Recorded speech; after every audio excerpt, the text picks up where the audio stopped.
We welcome you to Riverwalk Stadium for tonight's game featuring the Trojans of Troy University and Alabama State here on the Hornets Baseball and Sports Network. Hi, everybody. I'm Graham Dunn. This is our maiden voyage of baseball coverage here on the network. We're glad to be with you on a beautiful night at Riverwalk Stadium.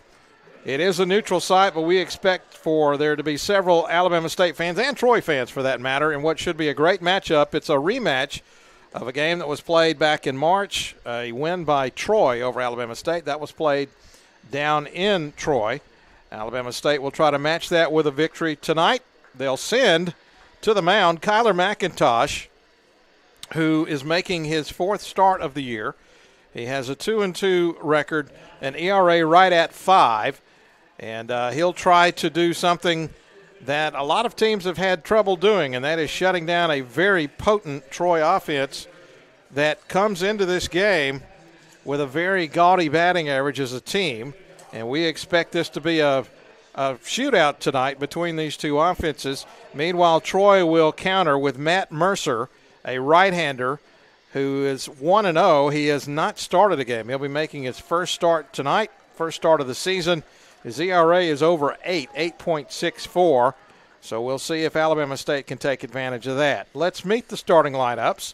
The Trojans are the visiting team. This is their starting lineup. Cole Myers will lead off. He's the center fielder. Evan Cavanaugh bats second, playing second.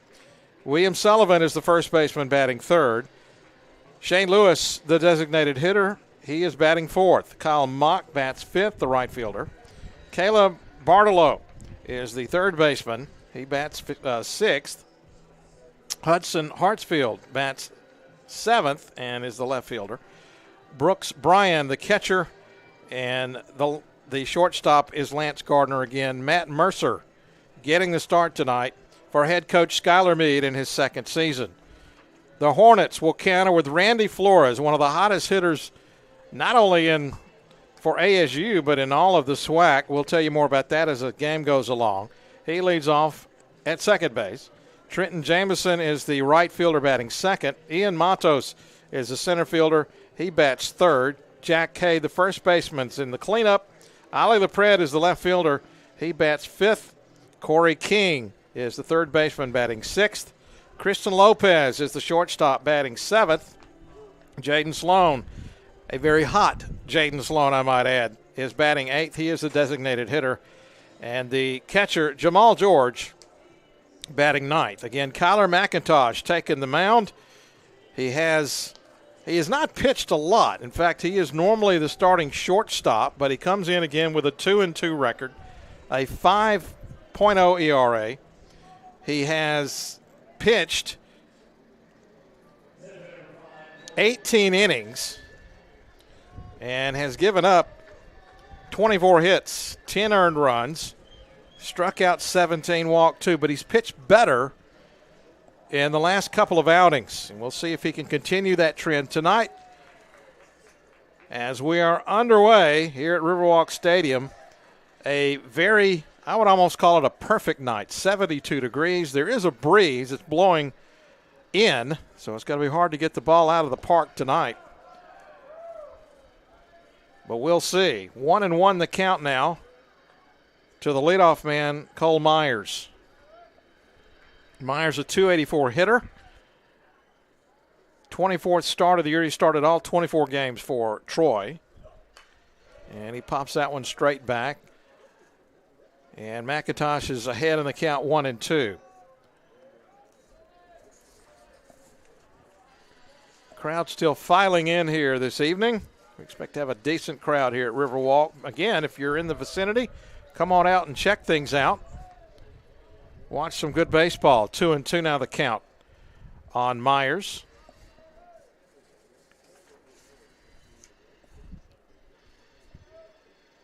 Mercer from the windup. And Myers sends it down the first base side, foul. It'll stay 2-2. The infield is set up with Corey King at third, Lopez at short, Flores at second, and Jack Hay is at first. Left to right of the outfield as that pitch is off the plate. Runs it full. LaFred, Matos, and Jamison are your outfielders.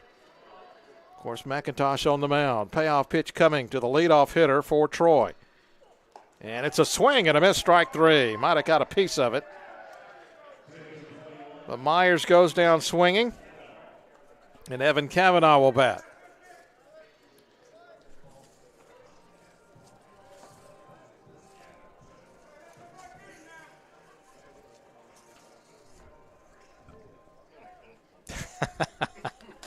Cavanaugh, 373 hitter from the right side. The second baseman for Troy takes the first pitch for a ball. It's 1-0. Cavanaugh is a junior. 1-1 the count. Here's the pitch. That one's pop foul to the right side. Gonna get out of here. So once again, McIntosh ahead in the count, 1-2. Just underway. Troy and Alabama State. There's a call, strike three. Caught the outside corner. And a good start for Kyler McIntosh. 2 batters, 2 strikeouts.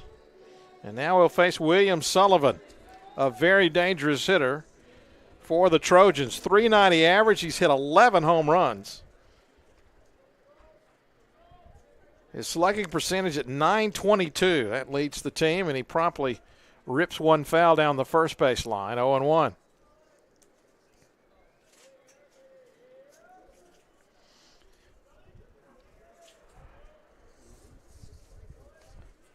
The 0-1 pitch hit hard and deep and gone. That one is flying out of here. Well over the right field wall, and it's 1-0 Troy.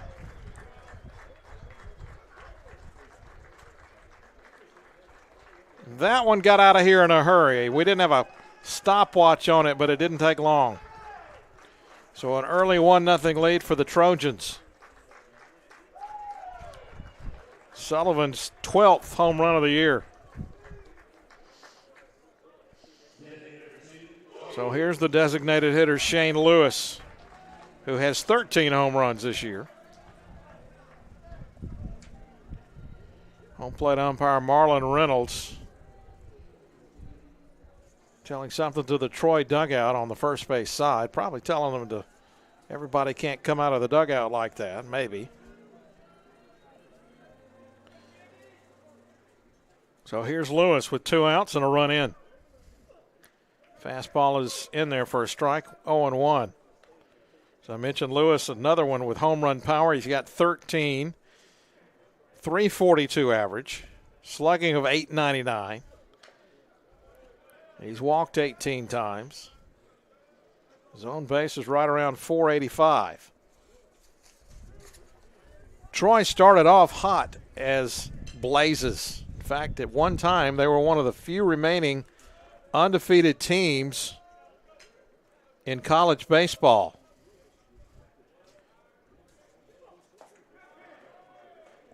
And there's a strikeout to end the inning. Well, good inning for McIntosh. If you take away the solo home run by Sullivan, it was a perfect inning, but you can't. So a run scores on a hit and nobody left. 1-0 our score. ASU coming up.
The Detroit Trojans getting on the board first, a solo home run by William Sullivan. A shot heard that went well deep over the right field wall. 1-0 our score as ASU will bat for the first time, and Randy Flores will get his first shot at Matt Mercer.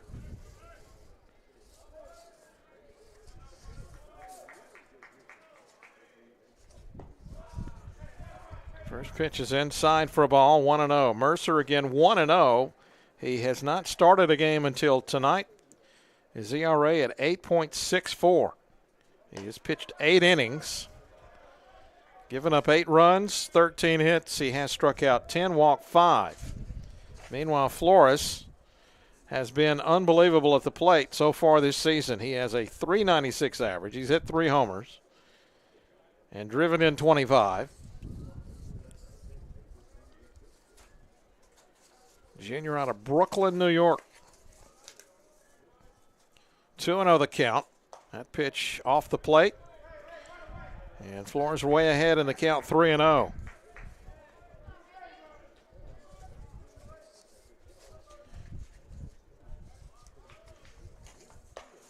And that's ball 4. So ASU gets the leadoff man aboard.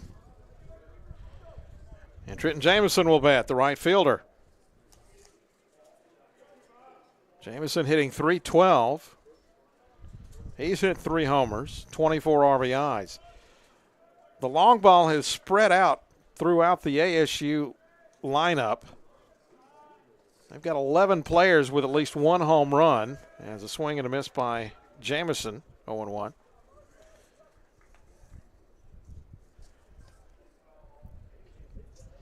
Jamison, a .312 hitter.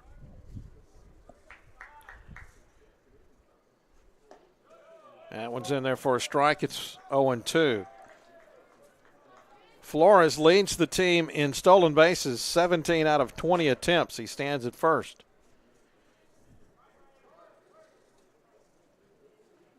Mercer ahead in the count, gets Jamison to swing and miss, and there's the first out.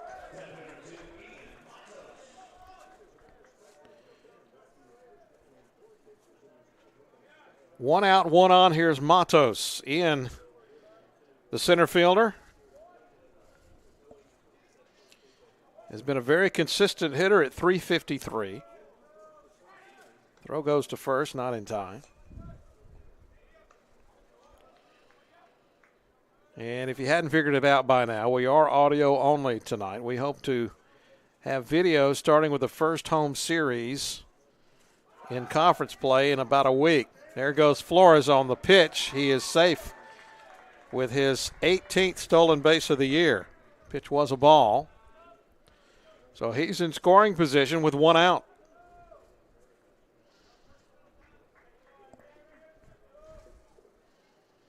Matos has driven in 22 runs.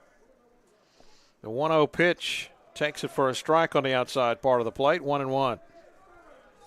If you've never been to Riverwalk Stadium, first of all, why not? Second of all, you're missing on a treat. There are train tracks out in left field, as the next pitch is a fastball for a strike, 1-2. And in fact, right now there's a train that is sitting still, and if Matos happens to get a hold of one, he'll probably hit it. The 1-2, grounder, foul down the third base side.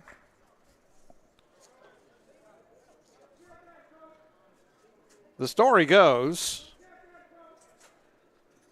the first year in which this, of course, the home of the Montgomery Biscuits, the mayor at the time said he would give the first player to hit a train with a home run, I think $1,000, I think it was, as that pitch is outside, 2-2 now. And it turns out a player from another team, not the Biscuits, hit the home run and hit the train. And the mayor at the time said, no, I just meant a Biscuits player. Well, he ended up, he had to give the money anyway. Pop-up, right side. The catcher, Brooks, says he has it, and he does for out number 2. That was a good play by Brian Brooks. He had to run a long way for that one.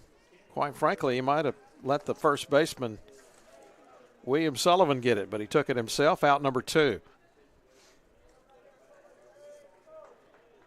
So 2 gone. And Jack Hay will hit. Hay, a junior, hitting .340 with 5 home runs. He's got a chance to drive in a run with 2 outs.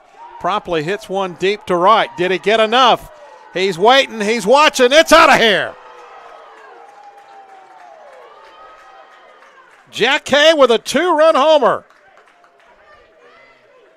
to give ASU a 2-1 lead here in the first. How about that?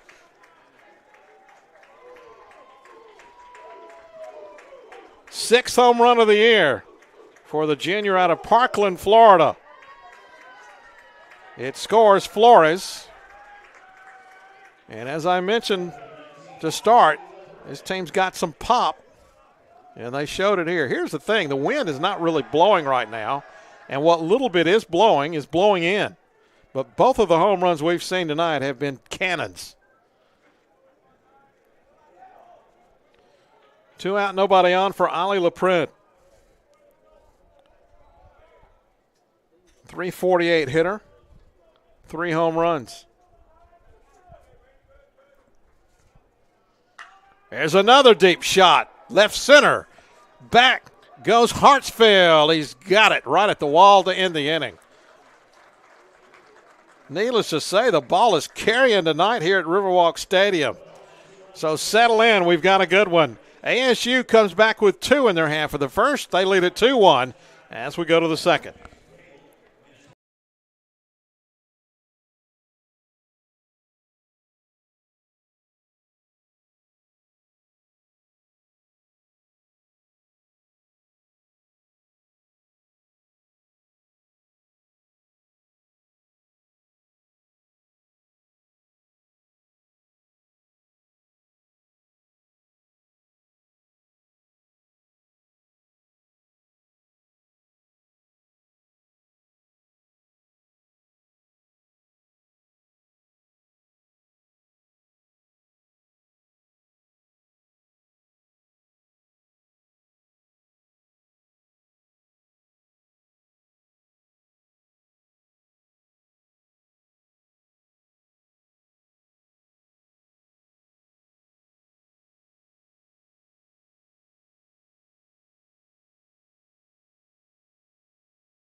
A 2-run bomb hit by Jack Hay has given Alabama State an early 2-1 lead.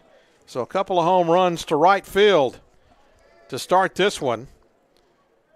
And Troy will now get a chance to get it back. They'll send Kyle Mock to the plate, followed by Caleb Bartolero and Hudson Hartsfield against Kyler McIntosh, who starts the first batter. Mock with a strike. Fastball, 0-1.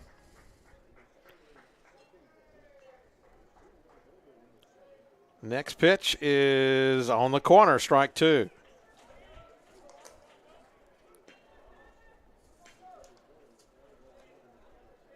Mock, the right fielder, batting .310. I think I started this factoid when Sullivan hit the home run, but Troy started the year winning their first 11 games. They did not lose a game until they started conference play.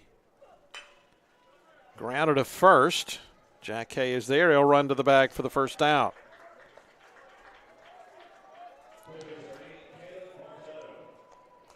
One down for Caleb Bartolero.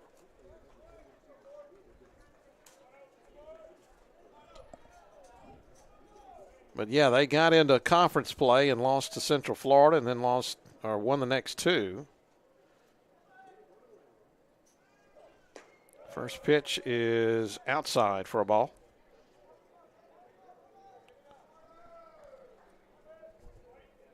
Bartolero, a .280 hitter, hits one into left for a single. Laprette will run it down. Second hit of the game for Troy. So 1 on, 1 out for Hartsfield.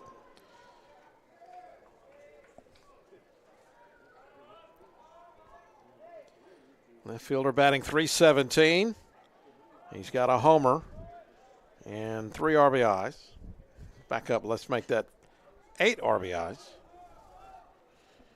He bats from the right side, runner at first from the stretch. Check swing, he said he went, said the umpire.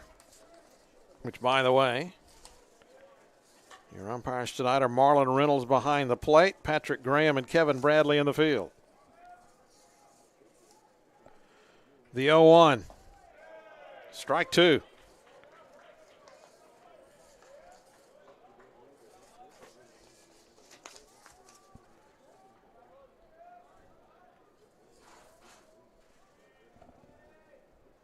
Hartsfield out of Birmingham went to Briarwood Christian.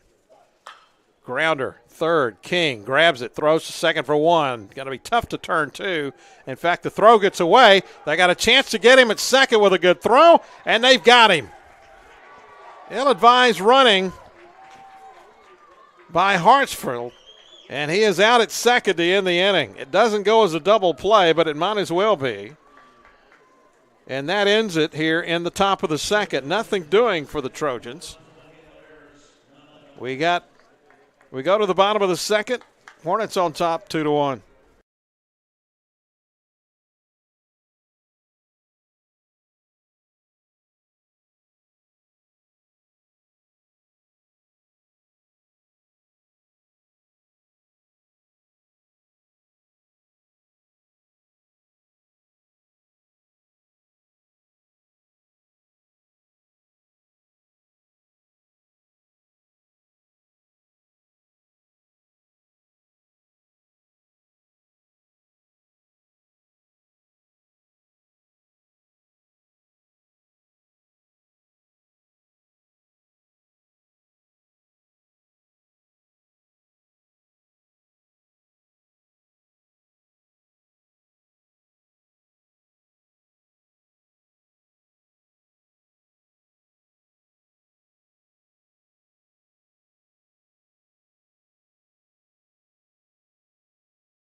A rather unusual ending to that top of the second.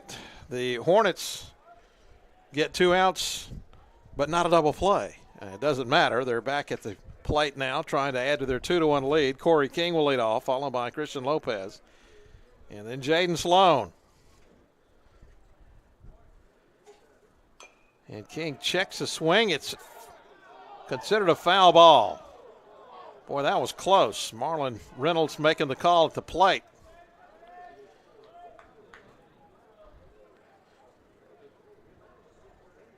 So 0-1 the count on Corey King, who is looking to get the ship righted, hitting .209. He has dealt with some injuries as he takes a pitch for a ball, 1-1 the count. He was a preseason SWAC Player of the Year. There's a check swing and a strike 1-2. You figure he's going to get it going eventually. But the fact that the Hornets are doing it as a foul ball dribbled down the third base line. The fact that the Hornets are doing what they're doing, which is winning. They come in with a 15-10 record. And he's not hitting like he was expected. He'll send a fly ball to left center field, relatively deep, but the center fielder, Myers, is there for the out. And there's one down. In fact, he played the first couple of games, talking about Corey King, and led him in hitting in those first games. They opened the season against Purdue Fort Wayne, took 3 out of 4 in a series back in February. First pitch is bounced up there to Christian Lopez.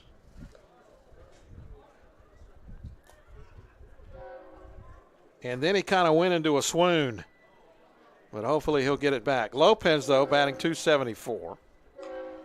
Fouls one off at the plate. Evens the count 1-1.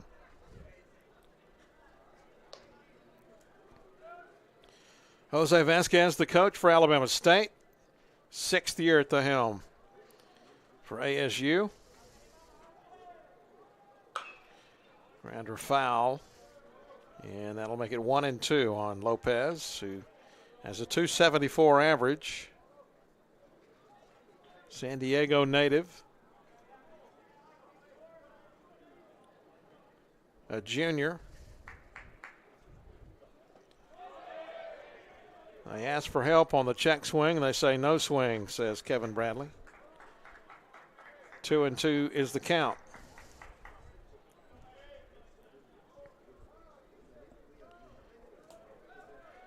The Hornets' season has gone pretty well, considering they've played a decent schedule. When I say decent, I mean a tough schedule. There's a swing and a miss, but the ball gets away from Brooks, and that'll allow Lopez to take first.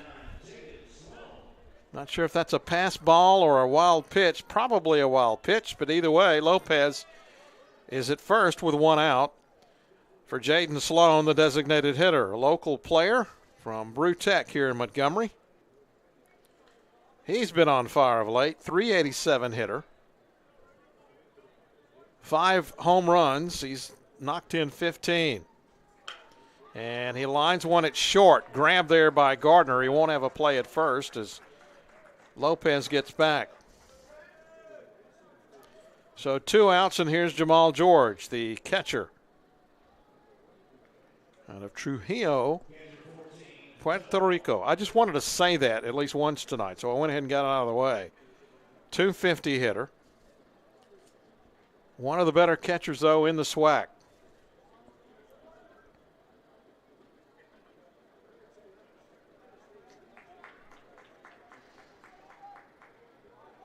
George also with a little pop in his bat. Hits one to center. And a catch by Myers to end the inning. Hornets get a runner on, but nothing else. We've played 2. ASU on top 2-1.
We go to the top of the third. 2-1 our score. Alabama State on top. A couple of long balls plating all 3 runs. One by Troy, a solo shot by William Sullivan, and then a 2-run homer by Jack Hay that gave ASU the lead. Both of those coming in the first inning. It'll be the lower half of the order to start the third inning for the Trojans, with the catcher Brooks Bryan at the plate. He swings and misses at the first pitch. It's 0-1. Swing and a miss at the next pitch, 0-2. He has only started, counting this one tonight, 3 times. He's a 143 hitter, 14 at-bats. And he'll ground to first. Jack Kay is there. He'll flip to McIntosh, who's covering for the out.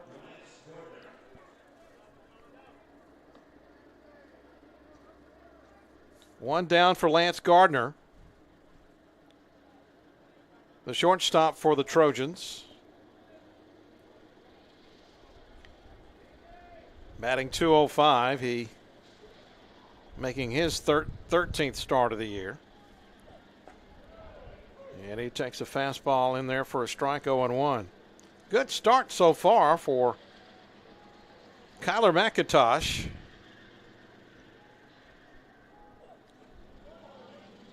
Fastball is outside, 1-1. One of the things that Coach Vasquez is trying to find is some depth on this pitching staff. Their starters have been pretty solid for most of the night. Foul back out of play, 2-2 to count. No, 1-2 to count, excuse me. It's finding those guys. It seems like they're okay in the starting roles, and then they've got a closer in Cologne who's been pretty solid. We didn't get a call, now we do. It's check swing, ball 2. But what's happening in the middle is where ASU is looking for some help. McIntosh, who normally plays short, could be one of those guys. There's another called strike. Yep, they'll say he didn't check his swing for the 3rd strikeout, make it 4th strikeout for McIntosh. So 2 down in the 3rd, and we'll go back to the top of the order. Myers will hit. He's one of those strikeout victims. McIntosh struck out the side in the first inning. He also gave up that solo shot to Sullivan. First pitch is grounded foul to the right side. Don't know how many innings McIntosh will go tonight. I'm guessing 4 at the most. I'm sure he's on a pitch count. And I do not have benefit of knowing how many pitches he's throwing, so we'll have to go with that. Fly ball to left. LaPred chases it down short of the track for the out, and that is a very quick 1-2-3 third inning. ASU on top, 2-1. We'll be back.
It'll be the top of the order for ASU to bottom of the 3rd inning. We'll start with Randy Flores, who reached on a walk to start the game. Stole second and then came around on the Jack Hay home run to give ASU the lead 2-1. Facing Matt Mercer, who is in his third inning of work. First pitch is a strike to Flores.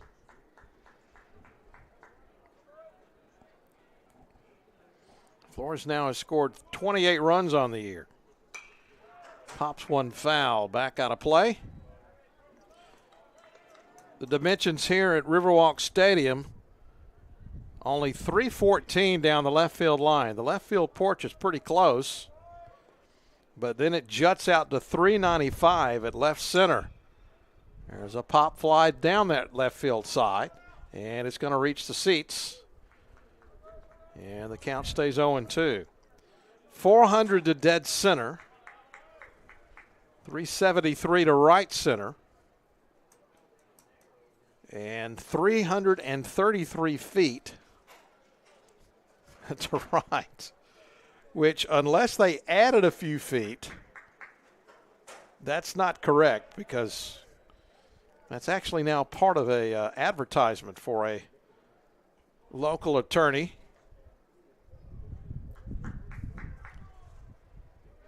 The actual length of that down the foul line is about 320. But it sounds good. Fastball is outside, 2-2 now the count on Randy Flores.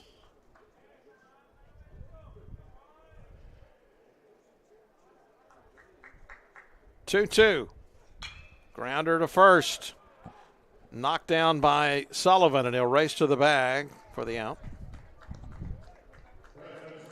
One away. Trenton Jamison will bat. He struck out in the first inning.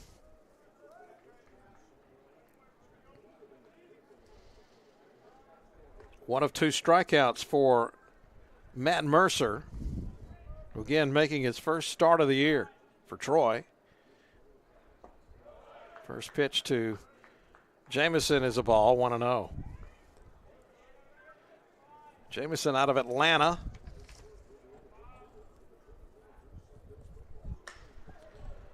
Sends one to left. Easy catch for Hartsfield, 2 down. So quickly, 2 outs in the third, and here's Matos.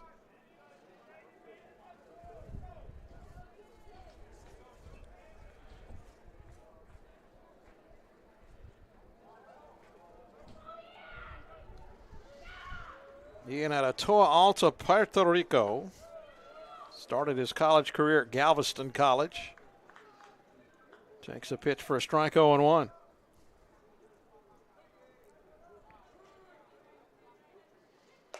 Fastball, that one's in there as well, 0-2. We don't have the benefit of a jugs gun, so we don't know how fast these pitchers are throwing. Having a little trouble with the scoreboard here at Riverwalk. Off-speed pitch stays outside, 1-2.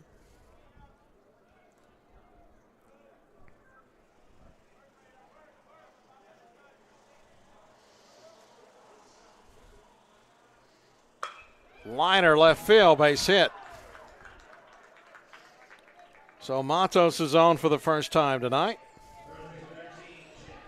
And here's Jack Hay with a chance to, how do we say it, follow up that long ball he hit in the first. Runner on base once again.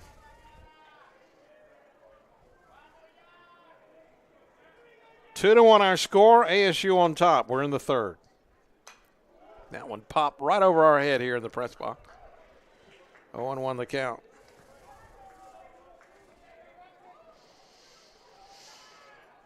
Hay is out of Parkland, Florida, St. Paul II High School.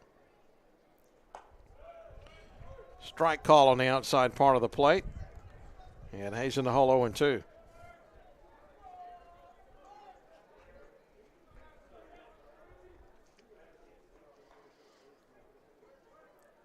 The 0-2. Fly ball, pretty well hit, but it's not going to carry. As Hartsford backs up, now comes in as the wind blows it back for out number 3. 2-out hit goes to waste. Matos is left stranded. We've played 3, 2-1 Hornets here at Riverwalk.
We've played 3 innings, and Kyler McIntosh is doing an excellent job on the mound. He has given up the long ball, the home run to William Sullivan, but otherwise he has been very good on the mound. He's given up 1 hit other than the home run. He has struck out 4. And he'll face Ethan Cavanaugh to start the 4th, and starts him with a ball in the dirt, 1-0. Cavanaugh, one of those strikeout victims back in the first inning.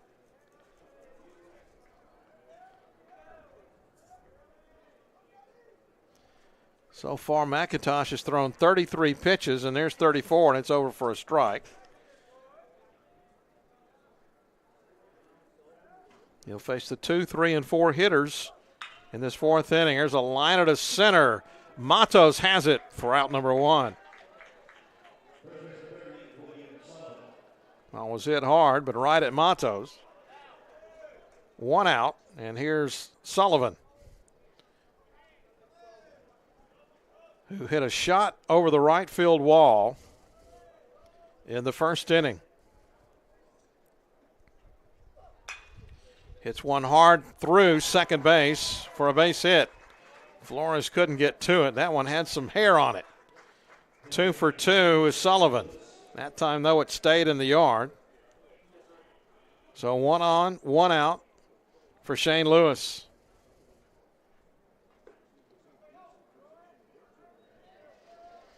Lewis, a strikeout victim in the first inning. McIntosh working from the stretch, throws a pitch that's called a strike, 0-1.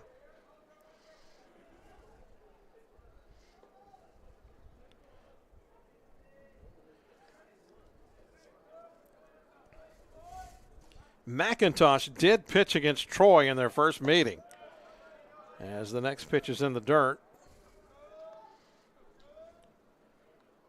1-1 count. And he didn't fare all that well, to be honest. He gave up a hit, make it 2 hits. Well, let me back up. He gave up 3 hits, 2 runs in 1 inning of work. But he's got a 1-2 count on Lewis here in the 4th. Grounder grabbed by Hay. Flipped to second, 1 on the first. Double play. What a nice turn by the Hornet infield.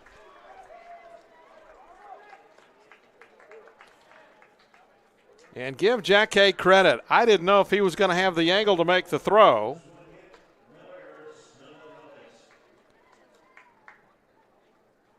So 3-6-3 on the put out. And that ends the inning.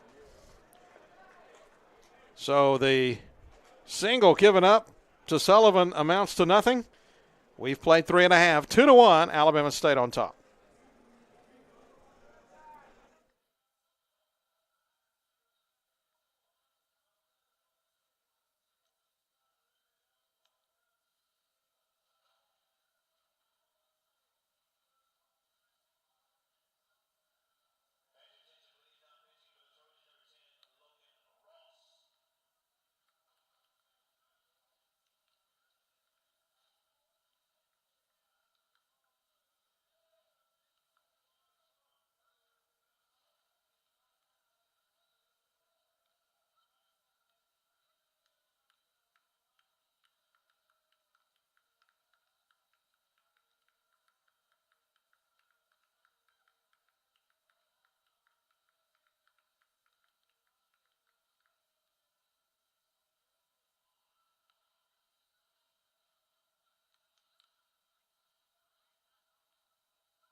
Well, the night for Matt Mercer, at least on the mound, is over. He comes out after pitching 3 innings, giving up the 2-run home run to Jack Hay. 2 hits overall. He struck out 2 and he walked 1. And he will be relieved by Logan Ross. Ross, a left-hander.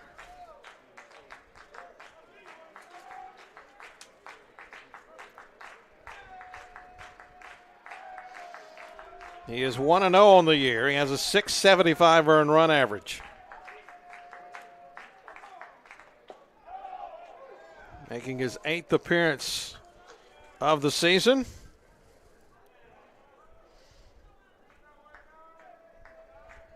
And he'll face Ali LaPred to start the bottom of the 4th. And he quickly gets out in front 0-2 on LaPred, who is 0 for 1.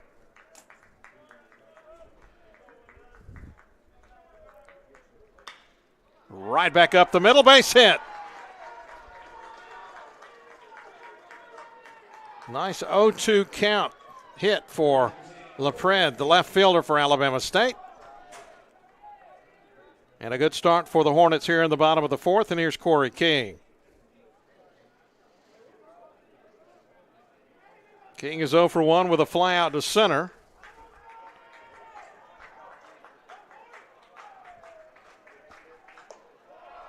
Checks his swing, pitches high, 1-0.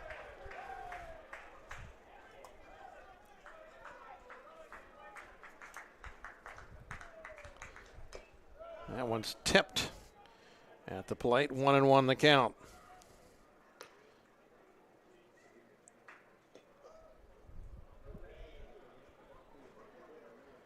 So LaPred stands at first. Third hit of the night for ASU. Another check swing. This time he couldn't hold up. 1-2 the count.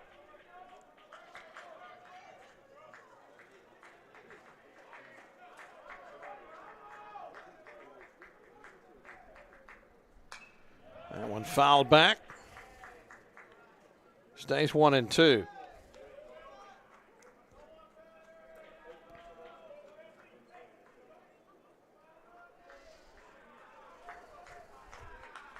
LaPred leads from first. Ross from the stretch. Grounder. High chopper to second. They'll have one play. That's the first. It's close, but out. LaPred goes to second. So King moves the runner. One out, and here's Lopez. Christian struck out but reached with a wild pitch his first time. Was left stranded at first. Chance to knock in a run. Fastball is up and outside, 1-0.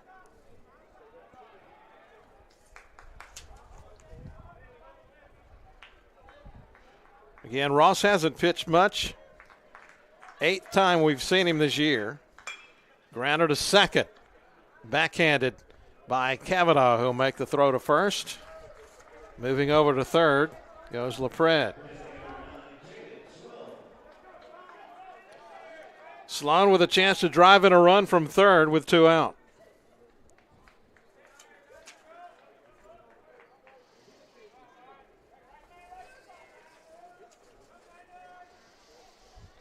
Logan is a local kid from Opp. Played at Southern Union Community College. Fastball on the inside part of the plate, 0-1 on Sloan, who lined out to short his first time. The 0-1 pitch, grounder. Knocked down by the third baseman, Barbarello. Throws one in the dirt, but is dug out by Sullivan to end the inning. Nice play by the Trojans on that one to end the threat. No runs, but a hit. Lead off by LaPred. Goes for naught. It's still 2-1 Hornets as we go to the 5th.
So far, so good for Kyler McIntosh. He has pitched 4 innings. He's got a 2-1 lead as he faces Kyle Mock to start the 5th, who promptly hits one down the left field side, and that one's going to reach the seats for 0-1.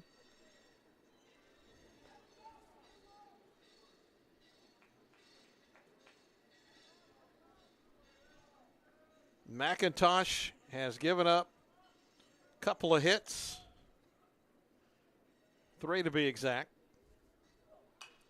Another pop foul back, and he's quickly ahead 0-2. He's got 4 strikeouts. That run obviously earned the home run by William Sullivan.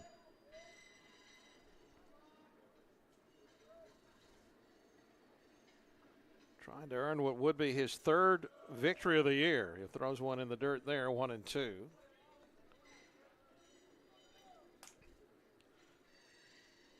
Mock is 0 for 1. Grounded to first his first time.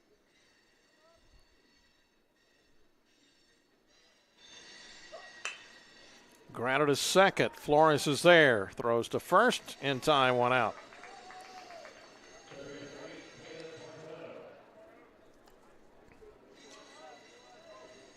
Doing it in different ways is McIntosh. It's the 4th ground out he's gotten off the bat of a Troy Trojan. Here's Bartolero. First pitch to him is in the dirt. Bartolero has one of the 3 base hits for Troy, but he was doubled up back in the 2nd inning.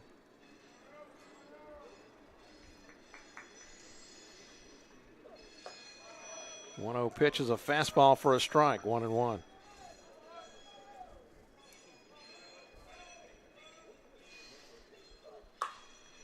Liner to left, but that's going to be a foul ball. It's one of the things that McIntosh is doing. He's getting ahead of the hitters for the most part.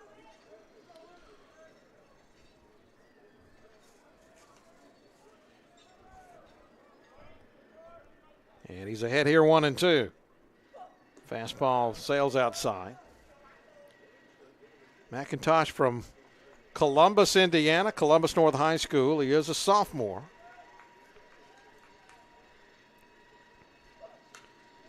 Foul ball on the next pitch, off the screen. Stays 2-2. 1 out here in the 5th. Hornets on top, 2-1.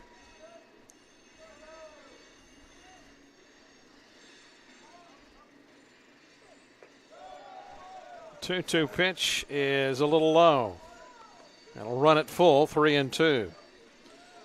Hudson Hartsfield waits on deck. The 3-2. Called strike 3.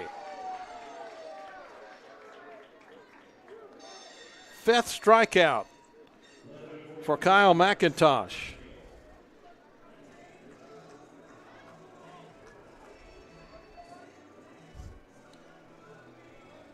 And Hartsfield will bat.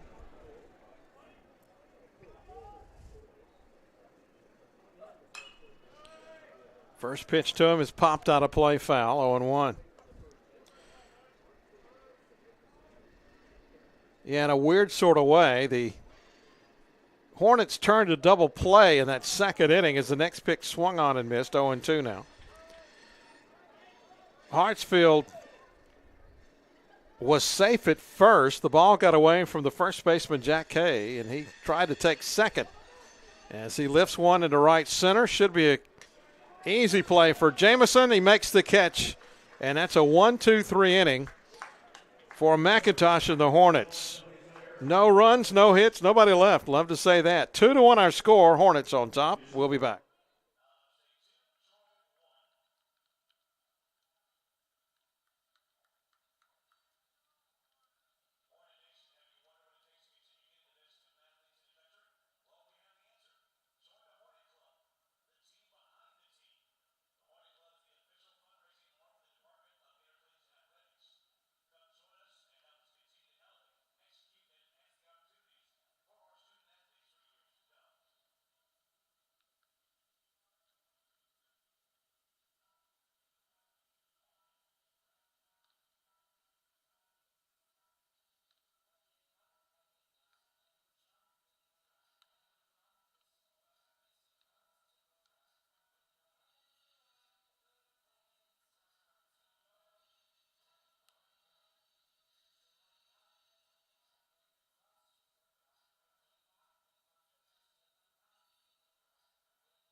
Logan Ross will toe the rubber for a second inning for the Trojans, who trailed 2-1 to Alabama State here at Riverwalk Stadium.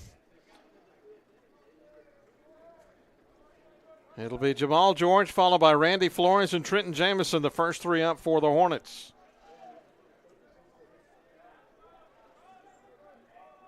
George, a fly out to center, his first time up.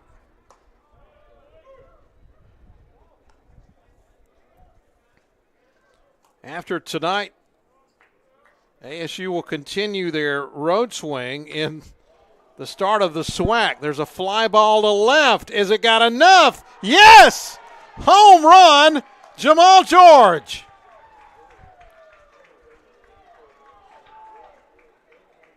A solo shot that goes over the fence.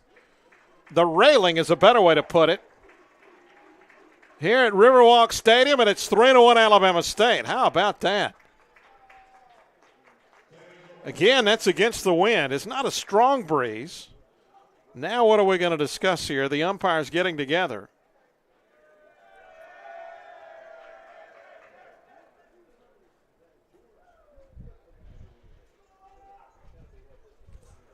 And now they're going to call Coach Vasquez over.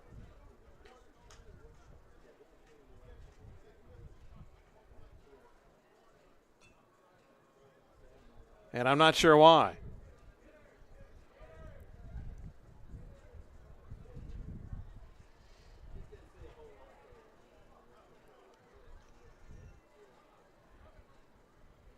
Maybe we'll find out before the night ends what that's all about. Whatever the case, it's a 3-1 lead for Alabama State on the leadoff home run by George here in the fifth. And that'll take us back to the top of the order and Randy Flores.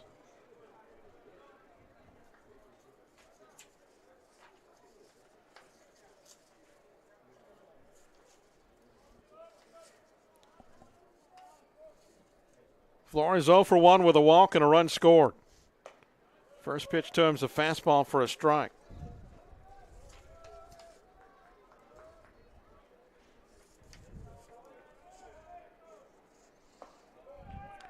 Next pitch is a ball, 1-1.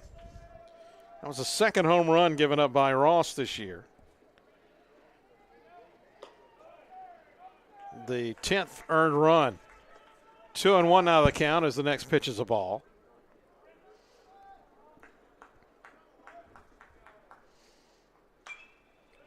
Hard liner foul off the bat of Randy Flores. By the way, that was the second, make it the third home run of the year for Jamal George. 2-2 the count, nobody out, a run in. Liner to center, that's going to get through. Flores with his first hit.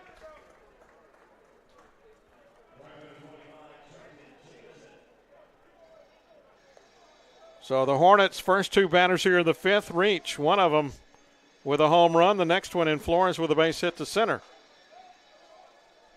And Jamison will bat.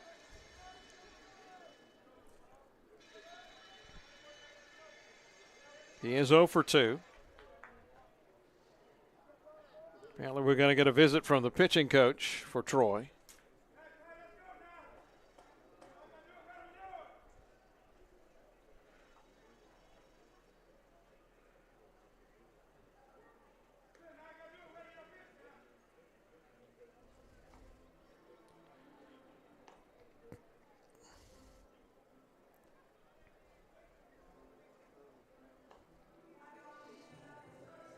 That is Ethan Landon out there visiting Ross.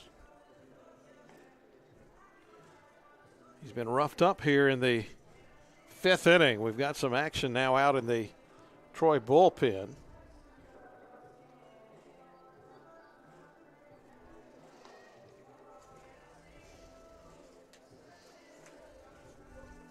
As the meeting is broken up on the mound.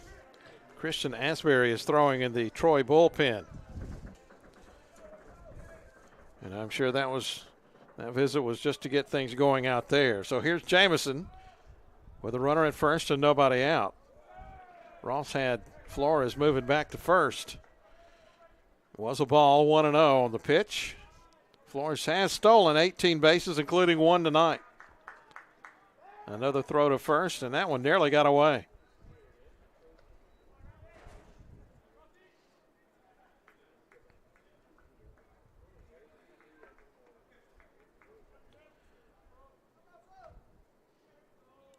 From the stretch, the left-hander throws a fastball. It's up high, 2-0 the count.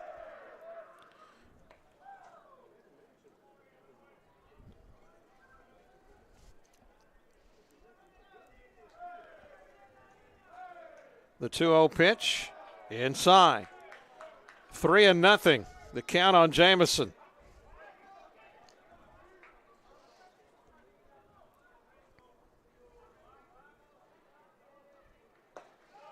And the crippled pitch is in there for a strike, 3-1.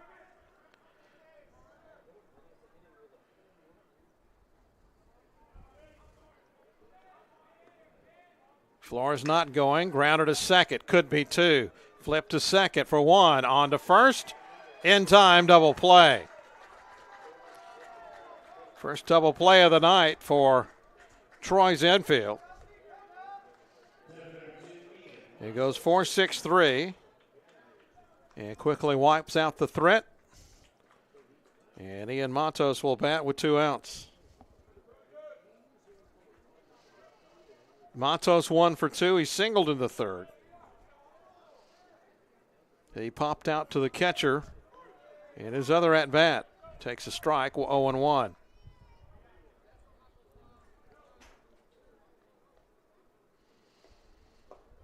Next pitch is a ball, 1-1.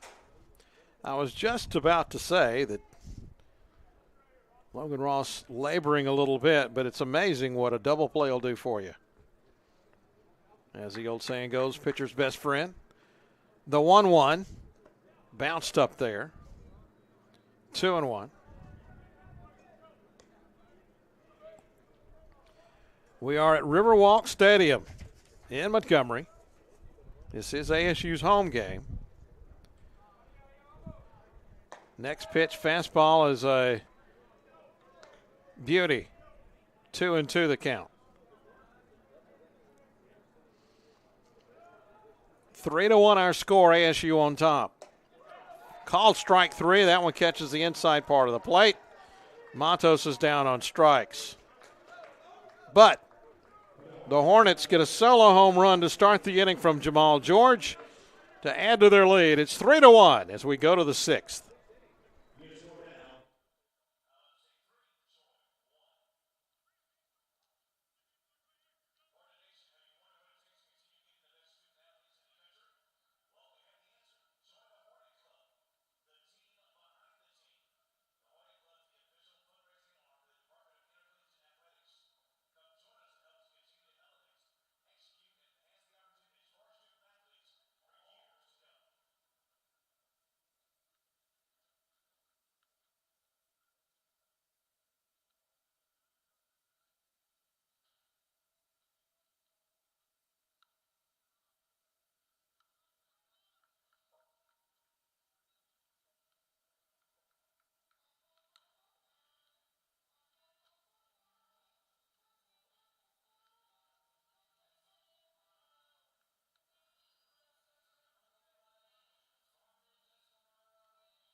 Brooks Bryan will lead off here in the top of the 6th. 3-1, Alabama State on top. Couple of home runs, plating all 3 runs, and as I say that, first pitch is served into right for a hit. Bryan thought about going for 2. Instead, he holds up. He'll have a leadoff single. So a good start for Troy here in the 6th. That'll bring up Lance Gardner. I was able to find out what all the discussion was after that home run that was hit by Jamal George. Apparently, the umpires were issuing a warning to George regarding the fact that he had carried the bat well down the first base line. I did not notice that, so I wasn't sure what that was all about. Whatever the case, just a warning. 1-0 the count on Gardner. Swing and a miss. 1-1. Gardner struck out his first time back in the third inning. McIntosh has been pretty solid in his start tonight. That's a foul ball as he attempted a bunt.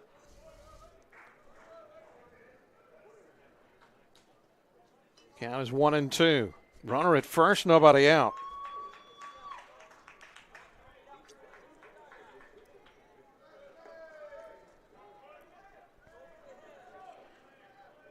McIntosh hasn't worked from the stretch much tonight, but he is here. Pitch, fastball just outside, 2-2.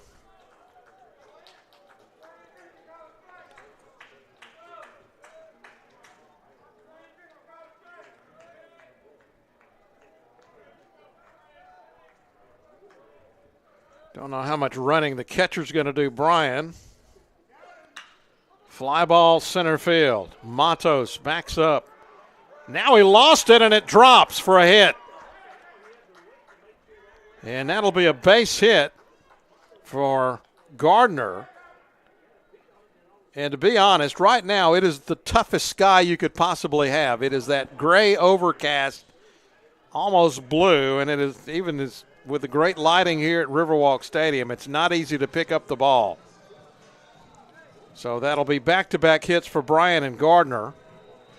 The second one on a fly ball that could have been caught in center field, but here we go. Cole Myers will hit with runners at first and second, and now we're going to get a visit to the mound from Jose Vasquez. I'm sure he wants to settle his pitcher down and say, keep doing what you're doing.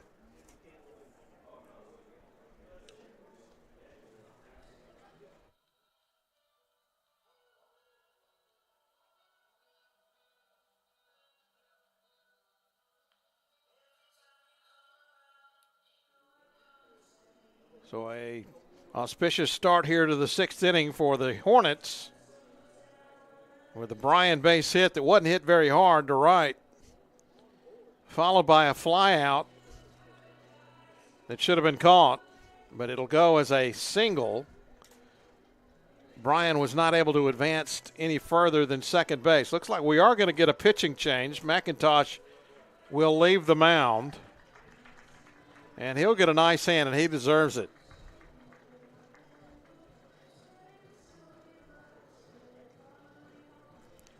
And I'll check here and see. I believe that is number 12, Jorian LeBoy,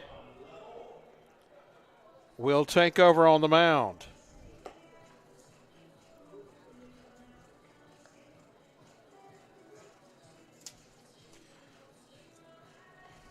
LeBoy's a left-hander. He has a 1-2 record, 8.42 ERA. This will be his 10th appearance on the season. 25 innings. He's given up 24 earned runs.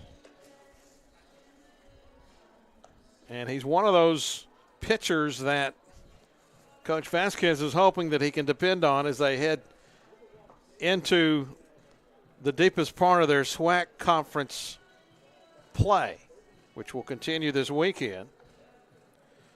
But McIntosh did a tremendous job in this one.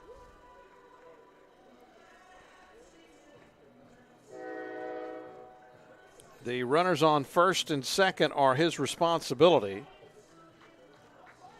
but he'll end up pitching 3 innings. I'm sorry, I beg your pardon. He'll end up pitching 5 innings,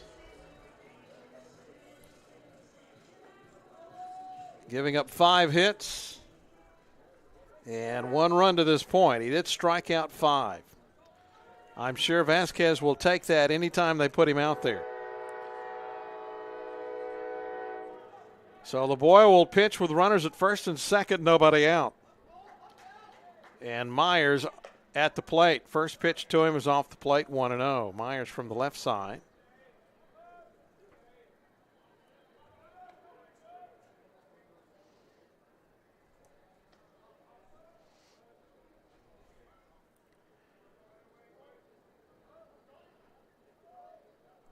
LeBoy looks the runners back. Fires, and the pitch bunted foul.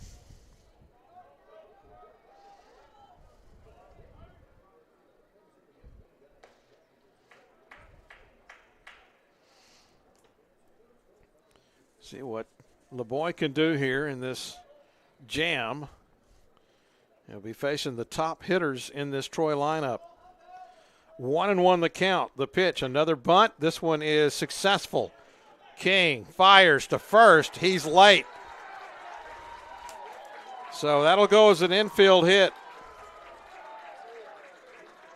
And everybody moves up a base. Now loaded for Evan Cavanaugh. I don't know that Corey King could have done a whole lot more on that one. He was playing even with the bag. And it was just a perfect bunt by Myers. So Cavanaugh bats with the bases loaded, nobody out. First pitch fouled off at the plate, 0-1.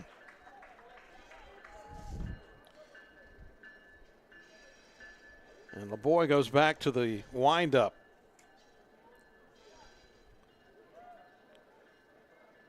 The funny thing is he stands like he's from the stretch. Now he will go from the stretch. Foul ball down the right field side, 0-2.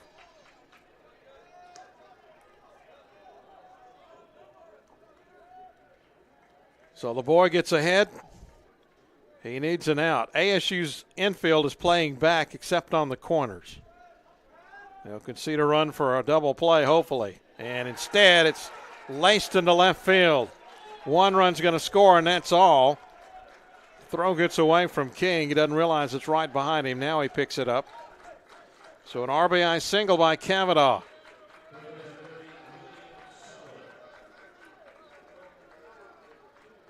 Bryan scores. Gardner to third. And here's William Sullivan. 3-2 our score. Still nobody out. Well, I was going to say that'll help, but it gets through Jack Kay for a hit, 2-run score. We'll see how they score that. And just like that, the Trojans are on top.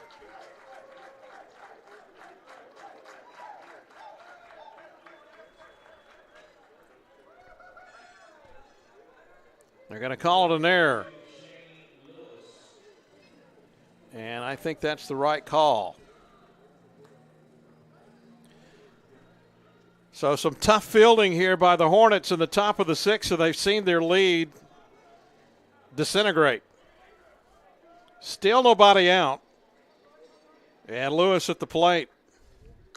And he hits one high down the left field line. And that one's going to reach the seats, 0-1. Those runs are charged to McIntosh. Two of those runs are, I should say. So no chance for him to get the win tonight. Now LeBoy's trying to get out of this trouble. Again, nobody out. We're in the top of the sixth. Grounder to King, through King, into left field, base hit. No, it won't be a base hit. A run will score. Lewis goes all the way around to second. Another error. Only two recorded as such, but there's really been three of them.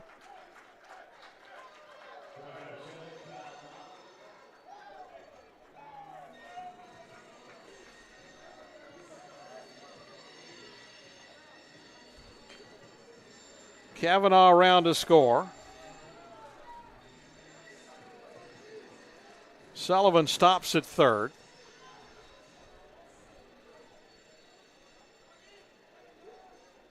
Four runs in here in this, what is becoming a horrific sixth inning for the Hornets. First pitch to Mock is a strike, 0-1.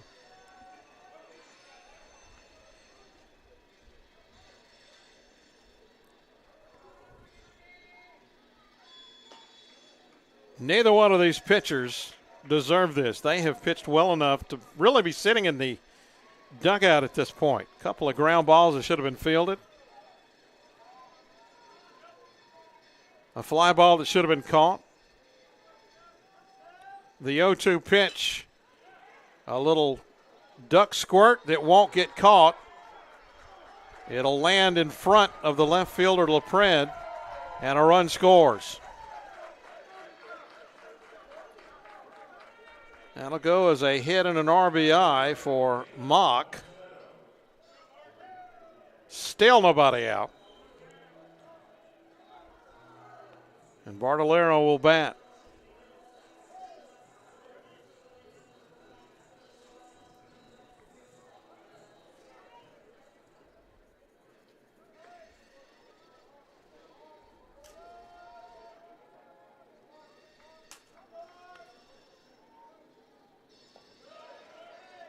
First pitch to him is a ball, low, 1-0. 5 runs in here in the sixth for Troy.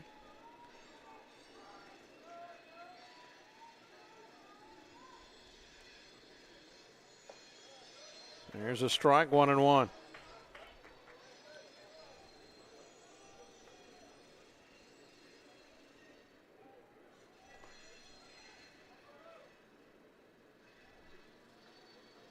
Next pitch fouled off at the plate. It's 1-2. Just checking the scoring to see how they have scored some of these plays.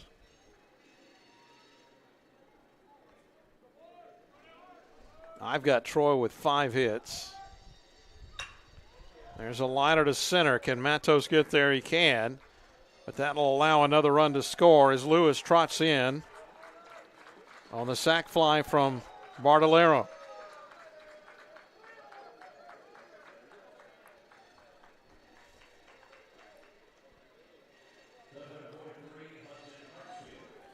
(7-3) after that sac fly.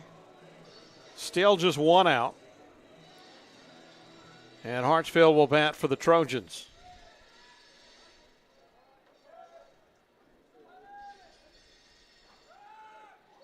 There goes the runner, and no throw will be made. Mock will get a stolen base.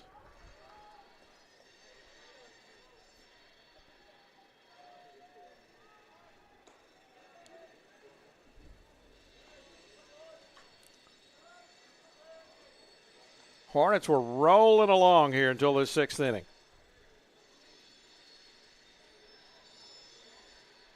Swing and a miss. 1-1 the count. It all started with a bloop hit by Brooks Bryan to right.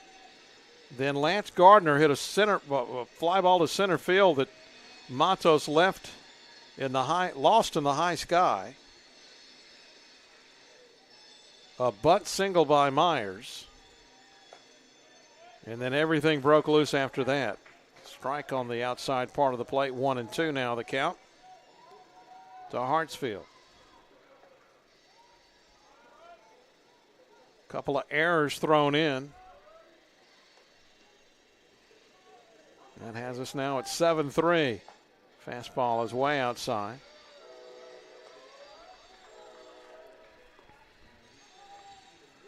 There is action in both bullpens, actually.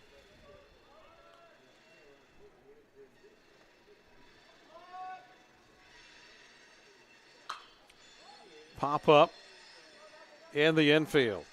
Flores backs up just outside the infield dirt, makes the catch. It's out number 2. But Troy is now batted around here in the 6th. Brooks Bryan started all this. He'll bat with a runner at second.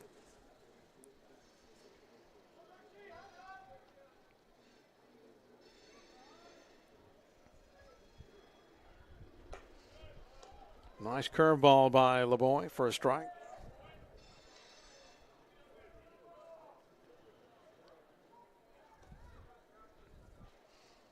Again, LeBoy has made the pitches to get out of this inning. He's gotten a couple of ground balls. Could have very easily been out of this. Instead, it's been a 6-run inning for Troy. 1-1 the count.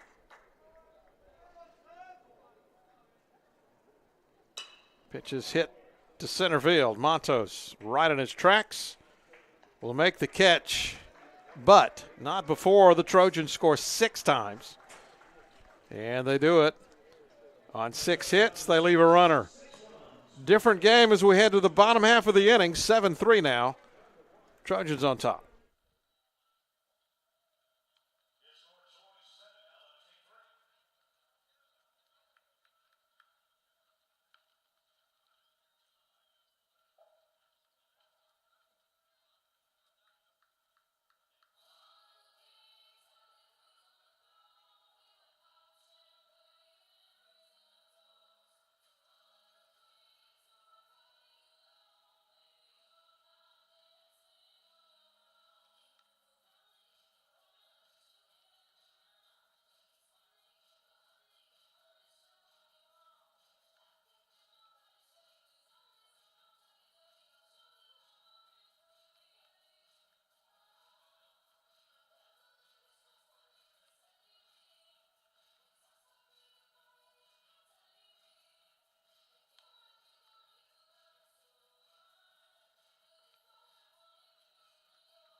Logan Ross goes back to the mound, this time with a lead.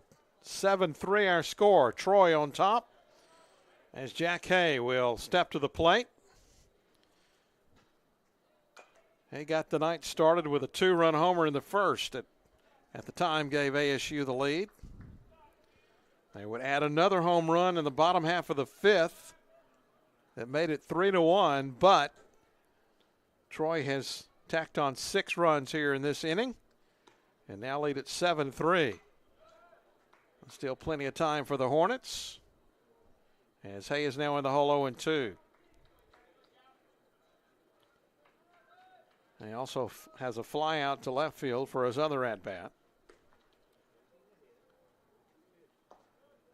As that pitch is outside, 1-2 the count. In that top half of the 6th,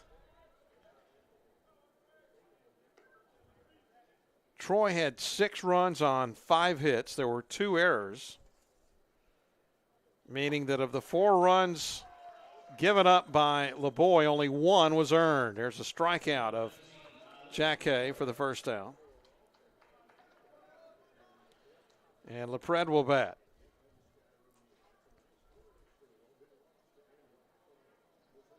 And it looks like that's going to be it for Logan Ross. So Ross is in line to get the win as he leaves the mound. Get a nice hand from the Troy fans that are here tonight.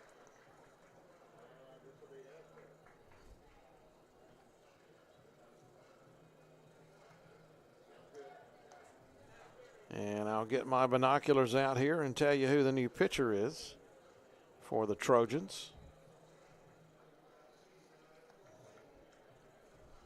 I believe it is number 39. That is Ashbury. Christian Ashbury is the new pitcher for Troy. Let me back up. It's Ashbury. Got to get his name right here. I apologize. Christian, a junior, a right-hander.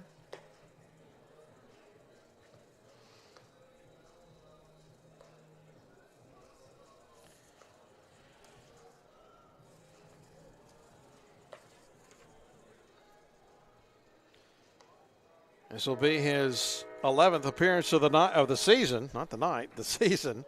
He has started one game. He has a 2-0 record.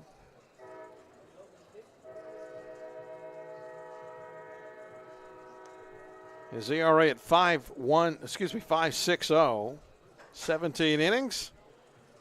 He's given up 11 runs.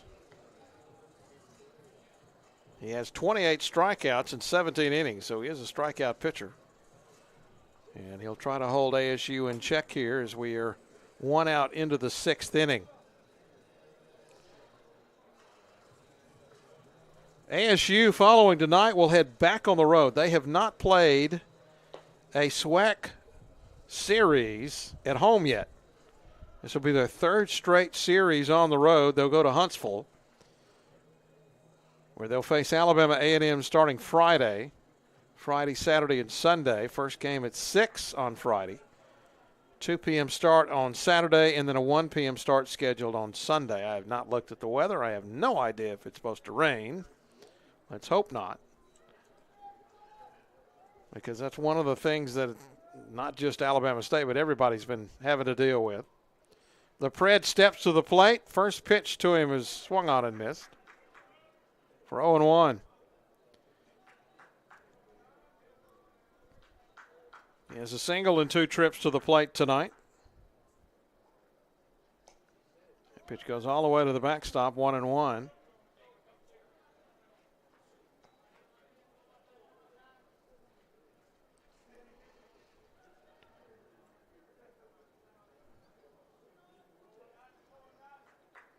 One out here in the bottom of the 6th. Lead has flip-flopped. Troy now on top. And now a 2-1 count on the Pred. 7-3 our score. Troy with 6 runs in the top half of this inning. Pitch is fouled back, out of play.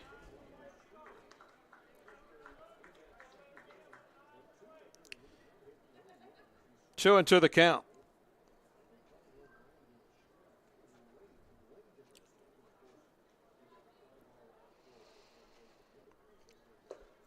Fastball stays outside. And will run it full, 3-2. King is on deck.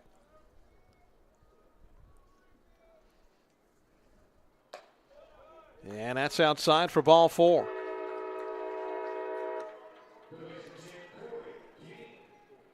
The Pred reaches for the 2nd time tonight. And here's Corey King.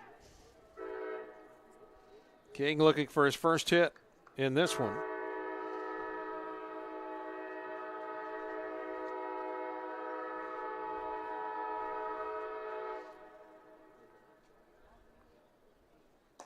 Fastball outside, 1-0. No, we are not playing on the train tracks. That is a train coming in.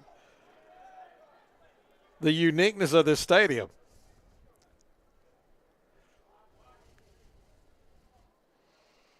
The 1-0. High, 2-0.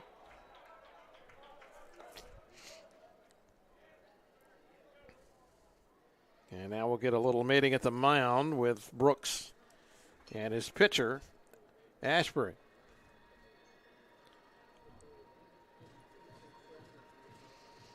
Logan Ross started this inning. He relieved Matt Mercer.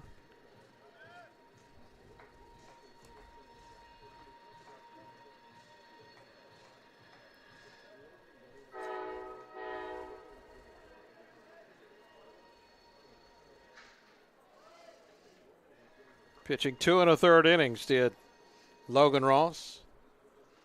Here comes the 2-0 pitch to King. They'll call that a strike, 2-1.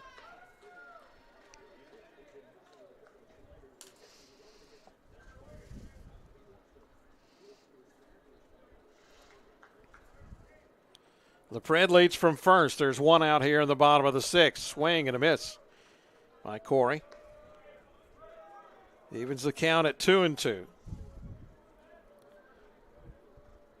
And as we so often see here at Riverwalk, the train that was about to pass stops.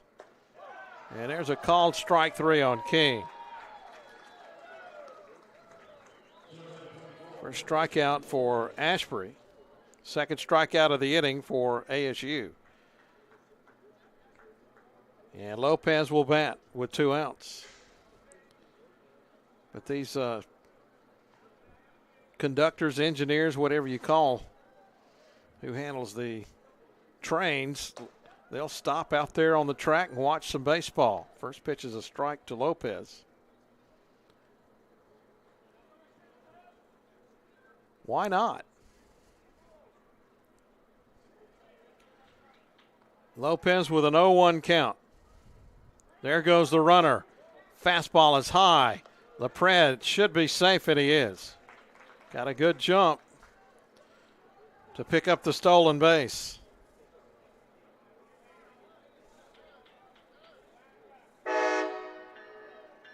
That is his second stolen base of the year.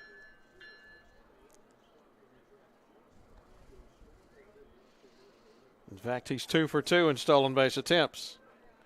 1-1 now, the count on Lopez.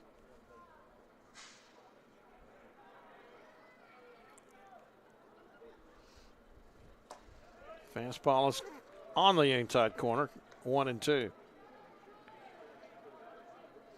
Ashbury's throwing hard.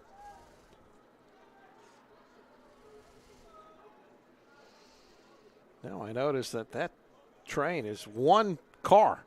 it's just the engine. Next pitch, pop foul out of play.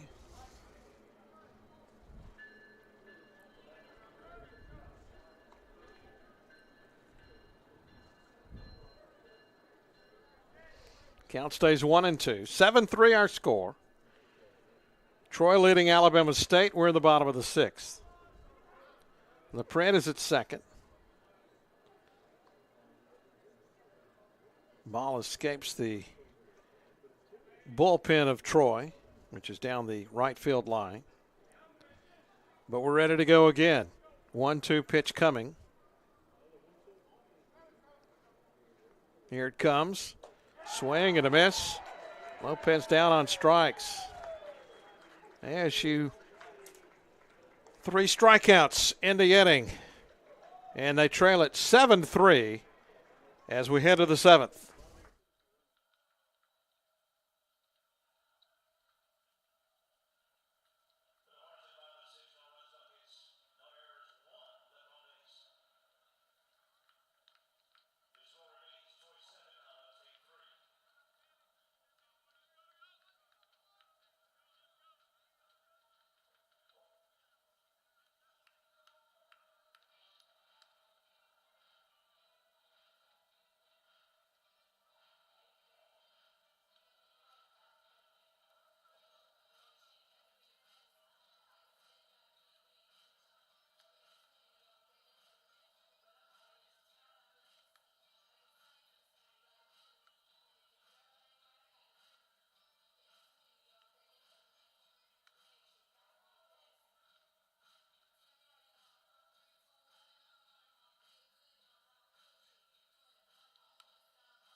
Well, Johan LeBoy goes back out to start the seventh inning.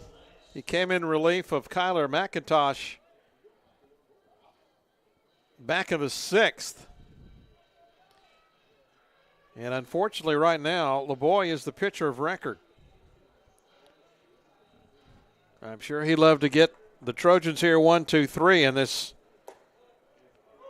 top of the 7th. Gardner leading off, and he takes a strike 0-1. And the next pitch also on the corner. No balls, 2 strikes. Gardner got a single in that 6th inning, came around to score.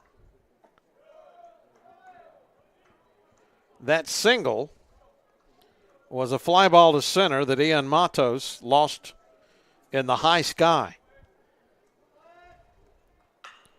This time he'll rip one to left for a hit.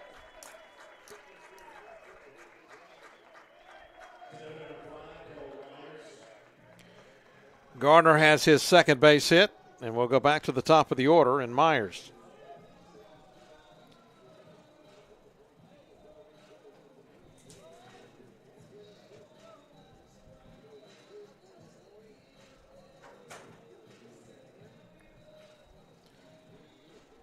Myers a single in 3 trips. He struck out to start the game. He has flied out and had a base hit. And this time he lays down a bunt, and that's perfect. Nobody could get to it. Infield hit for Cole Myers.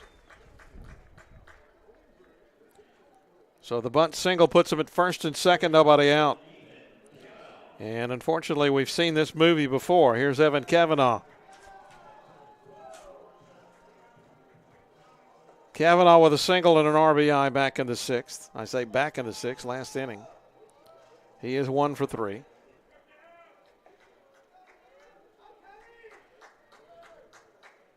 He squares the bunt and takes a curveball for a strike, 0-1.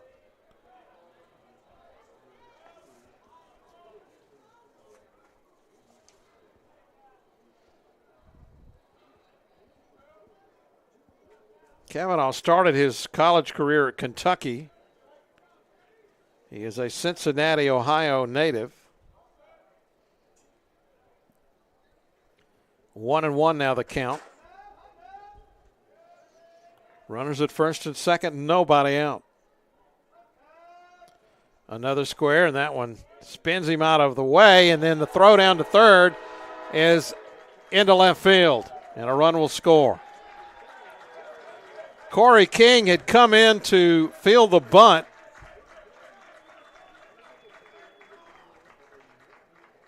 Not sure who they're going to give that error to, probably the catcher. It goes as a stolen base. And I believe an error on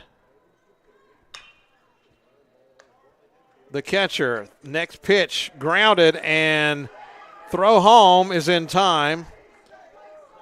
Myers is out. So fielder's choice for Cavanaugh. And that avoids another run from scoring. It's now 8-3, by the way. Troy on top, and here's Sullivan, who got the scoring started in this game with a solo home run back in the first.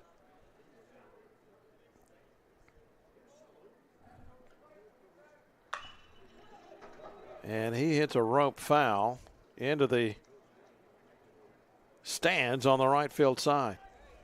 That one hurt a chair. Somebody check and make sure that that chair's okay.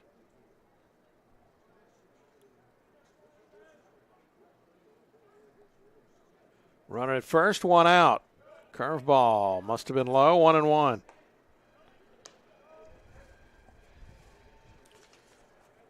Sullivan is what we would call a tall drink of water.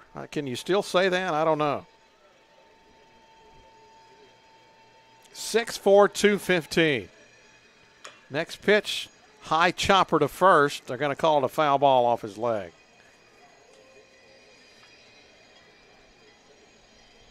He is out of Orlando, Dr. Phillips High School.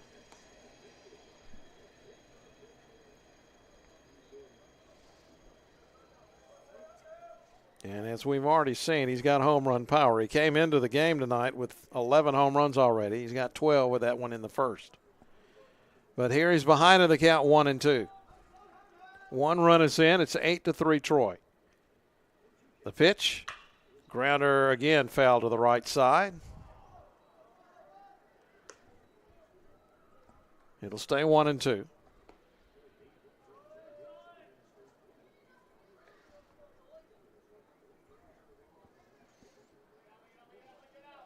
Sullivan with a .922 slugging percentage. That foul ball is hit back out of play.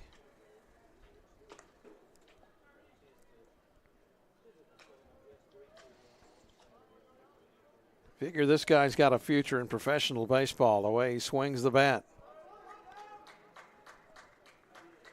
Here comes another 1-2 from LeBoy. Curveball got him. Good pitch by LeBoy. Got him waving at that one for the second out.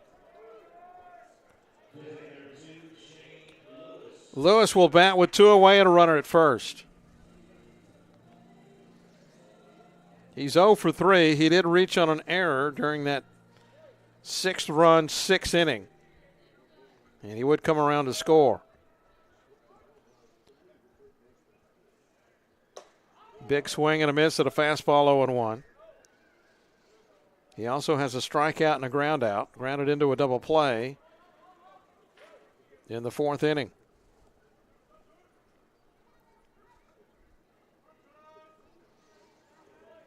LeBoy from the stretch. The left-hander throws one in the dirt, 1-1.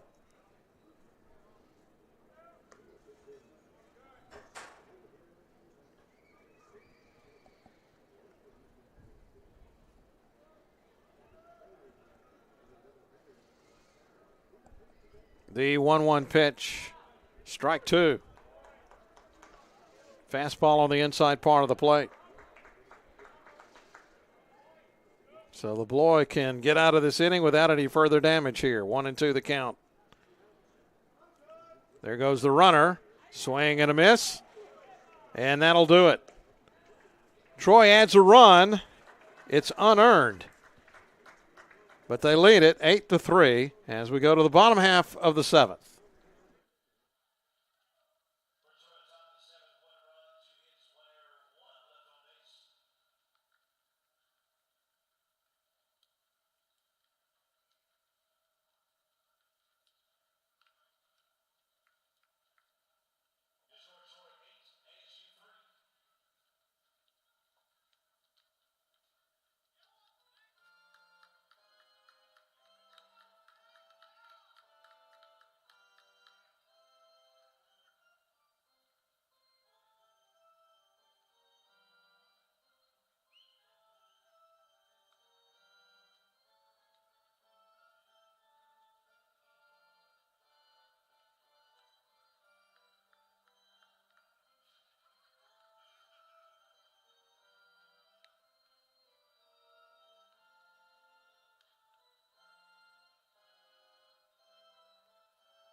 Christian Asbury back on for another inning of work. He came in back in the 6th inning for Troy.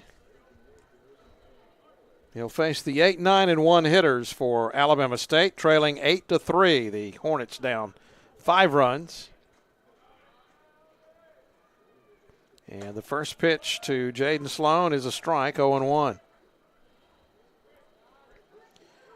Jaden 0 for 2.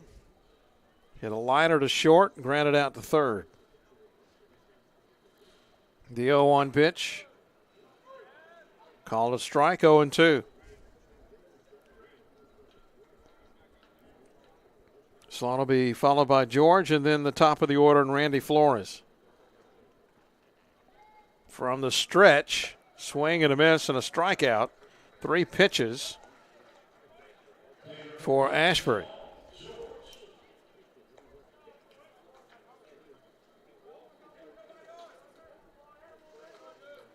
So 1 out. And George will bat. It's a 3rd strikeout for Ashbury. This guy's throwing some heat, and he gets a strike there on the outside part of the plate, 0-1. George is 1 for 2. That one hit left the yard, a home run over the left field wall. Takes a big cut at his fastball. He's in the hole 0-2. 3rd home run of the year for Jamal George.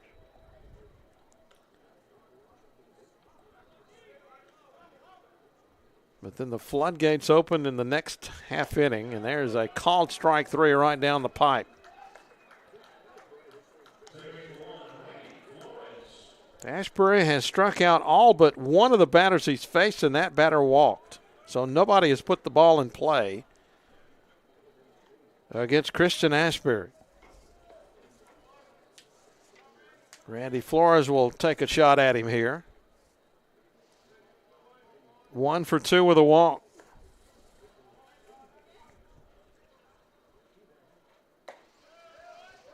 I mean, he's humming nothing but fastballs up there, and most of them are strikes. 0-1 the count now on Flores.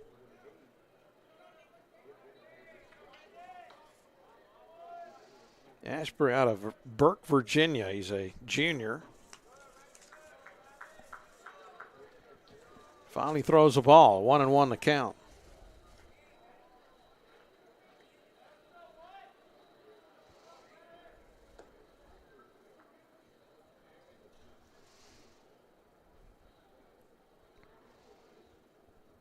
The 1-1 popped up. That's going to reach the seats. 1-2 now the count on Flores.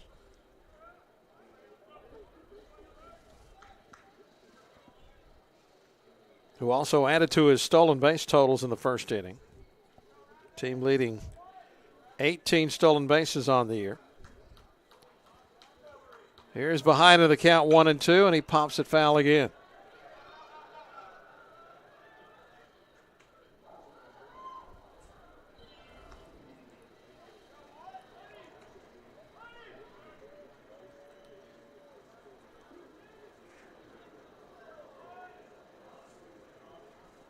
So another 1-2 pitch to Randy Flores with 2 outs here in the 7th. Here it comes. He pops it back out of play again. Flores hanging tough here against the fireballer, the right-hander.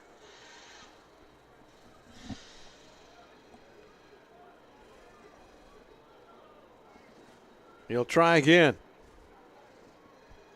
And this time he'll dribble it foul to the right side. Count stays 1-2. Flores has been probably the most consistent hitter for ASU so far this year.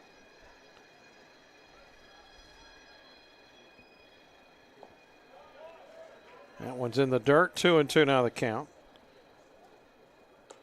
He had a home run as one of his 4 hits against Jackson State of the last series. Excuse me, he had 5 hits. I beg your pardon. I missed one. Scored 5 times in that sweep. Another pitch inside. That runs it full.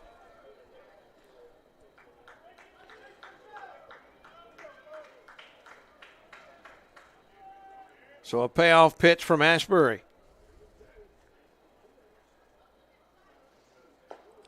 Ball 4. Flores works him for a walk. So with 2 outs, Jamison will get a chance. I don't think Flores will be running here down 5, but we'll see.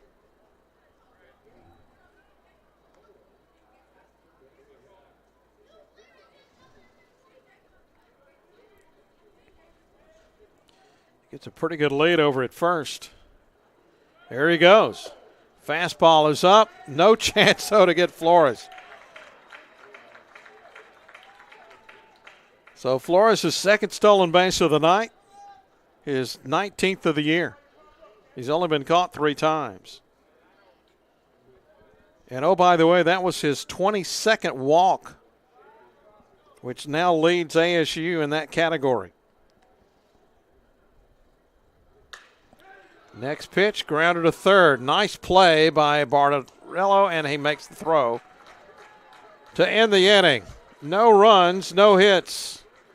Flores, the only one to reach on a walk, and he's stranded at second. We've played 7, 8-3. Troy on top.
Devin Brooks is on to pitch for Alabama State.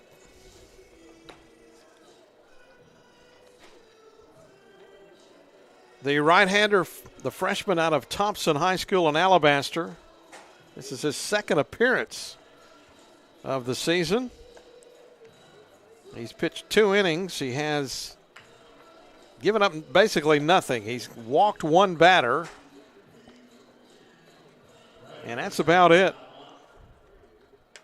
No strikeouts, no runs, no hits. So we'll see what he can do here against the Troy offense. So LeBoy finishes. How about this for a line? 2 innings, 5 hits, 5 runs, only 1 earned. He struck out 2. He didn't walk anybody. Pretty good night of pitching for LeBoy if he asks me. But he's right now on the hook for the loss. As the first pitch looked like it might have caught the umpire on the foot. Marlon Reynolds behind the plate, and he's having to shake that one off. 1-0 the count to Kyle Mock. Mock has a single in 3 trips. Knocked in a run back in that 6-run 6th inning. That pitch is a ball. I think that might have been payback for hitting him in the foot.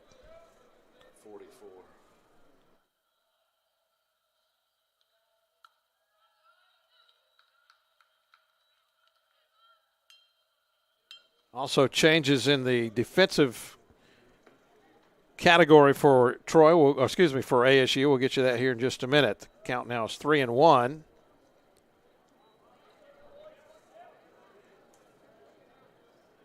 Devin Chandler has now moved to second. As the next pitch is outside for ball 4.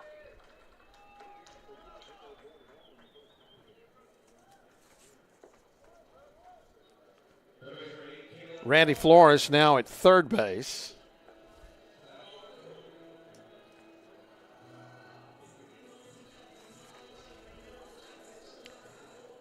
Mock stands at first with a walk. Nobody out here for Bartarello.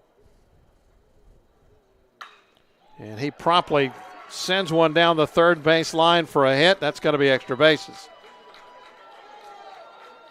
Liprad chases it down, and all the way from first scores Mock. It's a run-scoring double for Bartalero, adding to the Troy lead. Now it is 9-3. That was a shot. Hit down the left field line.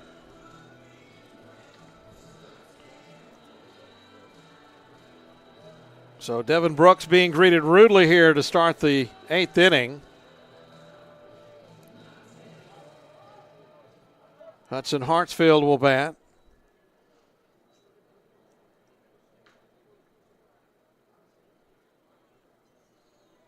Looks like they might be changing the pitching cards. You know, the players today, they wear one on their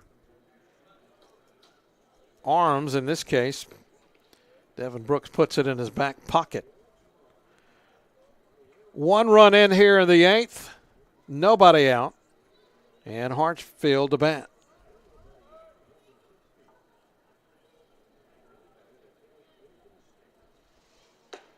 Fastball is up. 1-0 the count.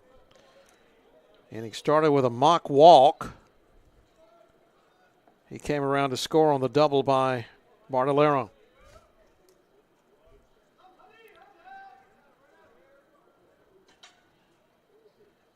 The 1-0 pitch. Guess it was up. 2-0 the count.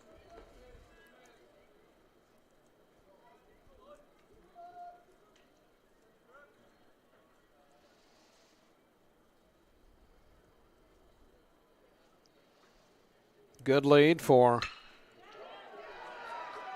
Bartalero at second, and as I say that, line drive to left field for another base hit. That was hit so hard, Bartalero couldn't even score. He holds up at third. Second hit of the inning. Third base runner of the inning. Nobody out, and here's Brooks Bryant. The catcher for Troy, 1 for 3. He singled and scored in the 6th. He has a ground out to first and a fly out to center, his other 2 at-bats. So Brooks is yet to record an out, and he's got runners on the corners. First pitch is low, fastball, 1-0 the count.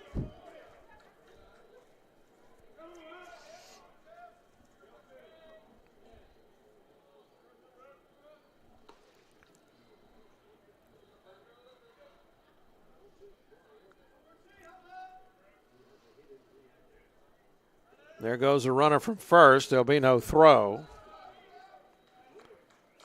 Stolen base for Hartsfield. Bartalero stays at third. Now 2 runners in scoring position with nobody out. And a 2-0 count on Bryan.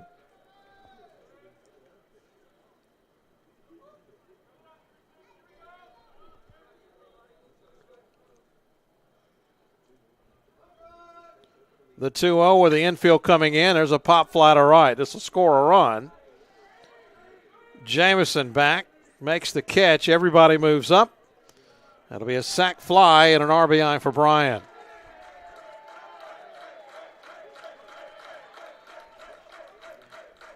Bartalero scores. Hartsfield moves to third. And it's 10-3. Troy on top. Gardner bats with another chance to drive in a run. He singled in the 7th. He would come around to score on a throwing error by the catcher for Alabama State. And it was on a double steal. Swing and a foul ball to the third base line, 0-1. 2 runs in. And we got a ball loose from the bullpen of Troy. It rolls all the way to the home plate.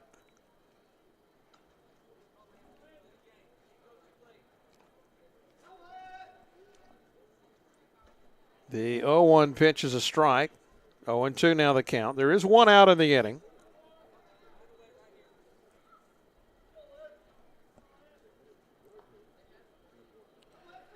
Gardner behind in the count. Infield backs up.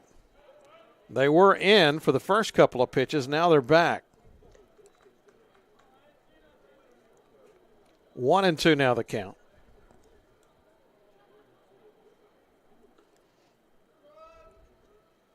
Big cut and miss. That's a strikeout on Gardner. And the second out of the inning. First strikeout for Devin Brooks. And back to the top of the order, and Cole Myers.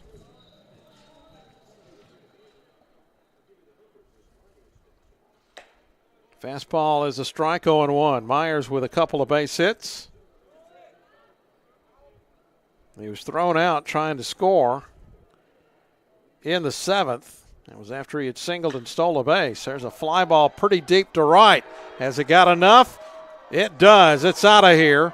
Home run for Cole Myers. That is his sixth of the year. 2-run shot. Scores Hartsfield. A 4-run eighth inning. And it is now 12-3.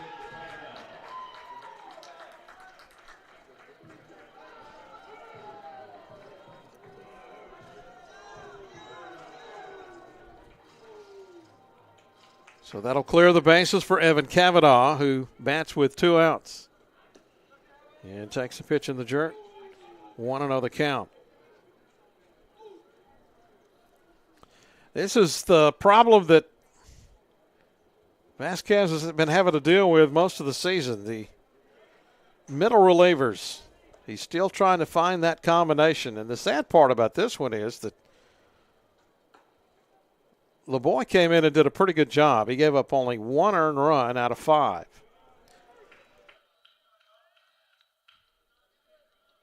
3-0 now the count on Cavanaugh. Sullivan is on deck, and that one hits Cavanaugh. That might do it. It's like he's going to go to the bullpen, is Vasquez, and make the change on the mound. So Devin Brooks will go 2/3 of an inning,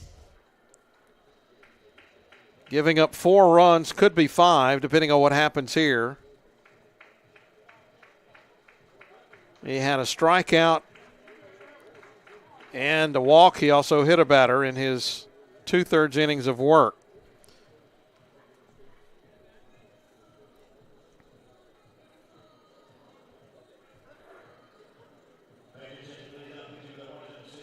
And the new pitcher for Alabama State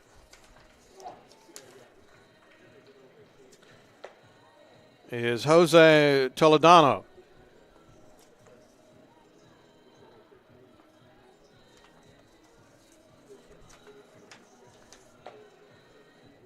Toledano, a freshman out of Bayamon, Puerto Rico, went to Cypress Bay High School.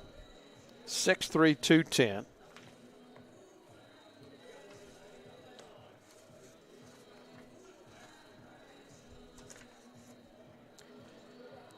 This will be his 6th appearance. He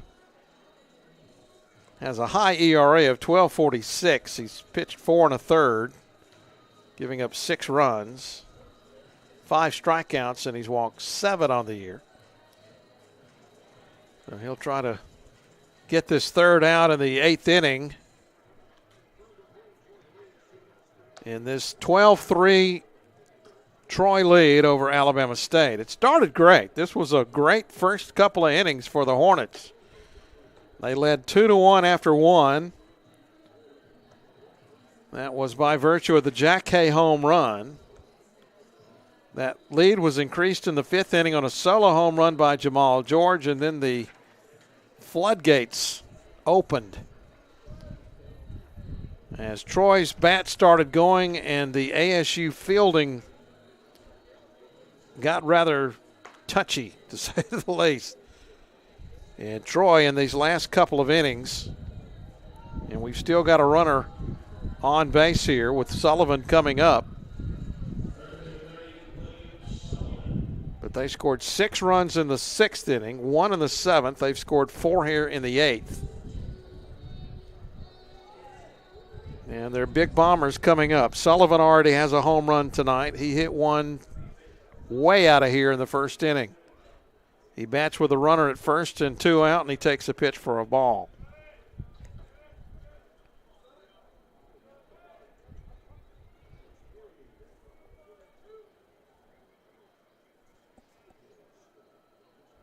Toledano from the stretch bounces one up there. That'll be a wild pitch and allow Kavanaugh to move to second.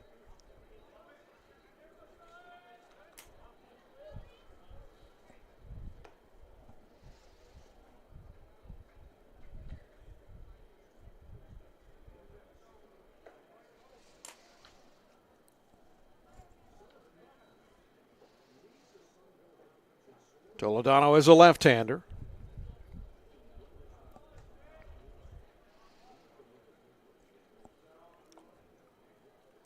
2-0 the count on Sullivan. And again, the pitch is in the dirt. Fastball, 3-0 now the count.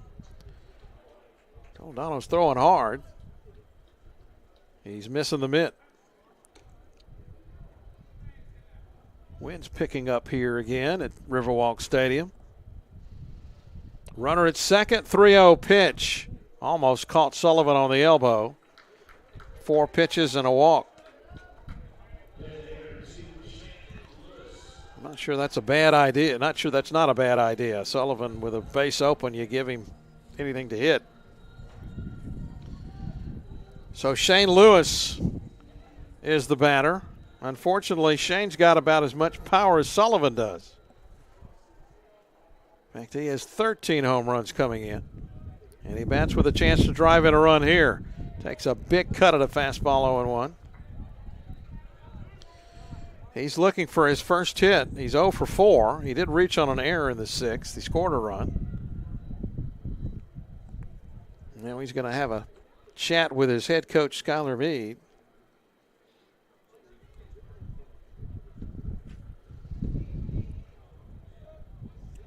Lewis was looking to put 3 runs on the board with that swing.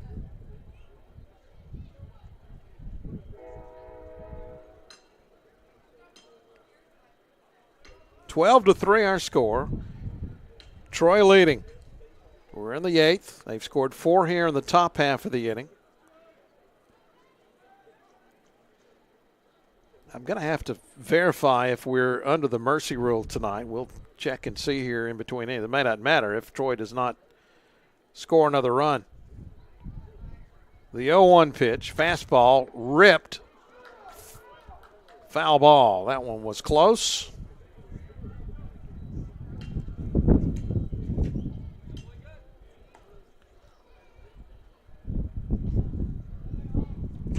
So now an 0-2 count on the Troy designated hitter. Sullivan stands at first. Kavanaugh at second. The 0-2 coming. Here it is. In the dirt, runners will move up as it gets away from George.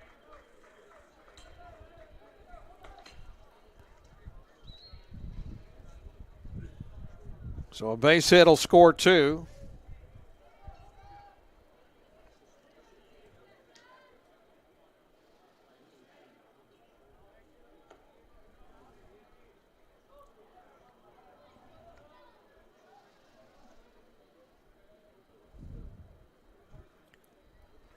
And that pitch inside, I guess, 1-2. Make it 2-2, I beg your pardon.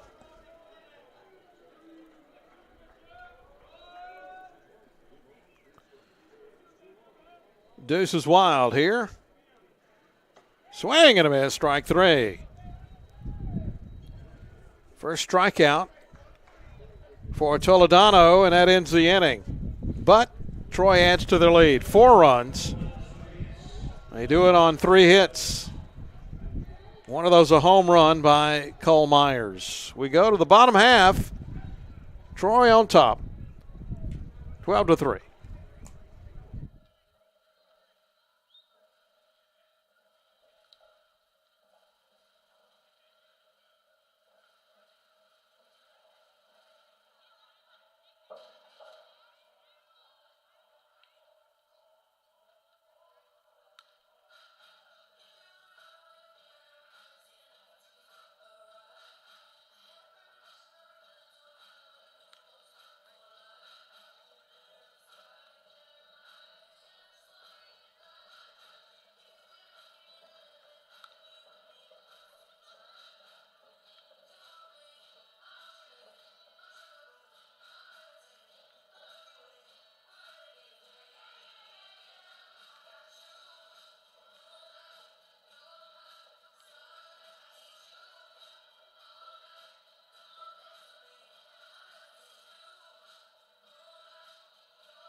Troy with a new pitcher as we go to the bottom half of the 8th inning.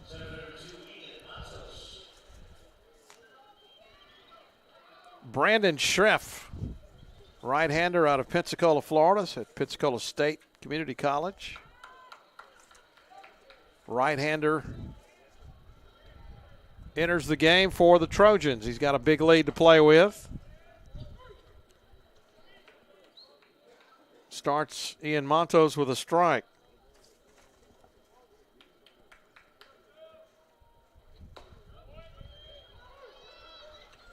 And quickly ahead 0-2. Schreff, a 3.52 ERA. He is making his 7th appearance of the year. He does have a save. He's given up 3 runs, all of them earned, in 7 innings of work.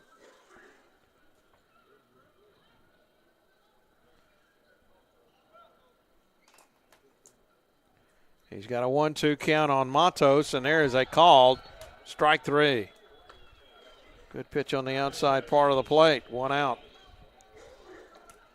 Strikeouts have not been a big problem for Alabama State this year, but they have struck out a lot tonight.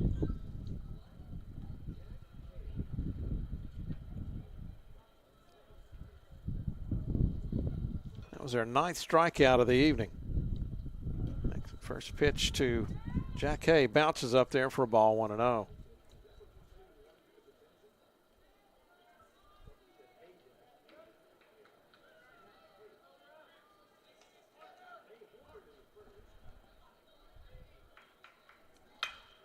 Grounder picked up by the shortstop Gardner, but he won't have a throw. That'll be an infield hit for Jack Hay.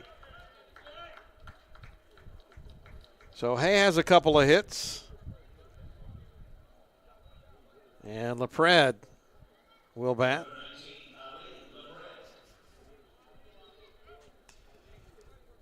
He's got a base hit in 2 official trips to the plate. He also walked in the 6th and stole a base. Pops one out of play, 0-1.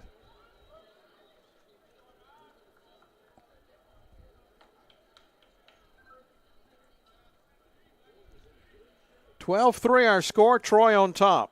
It was 3-1 after 5. Hornets on top. Swing and a miss.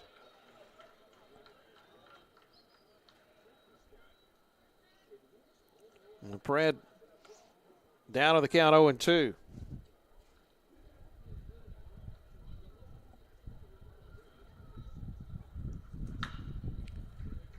That one fouled away.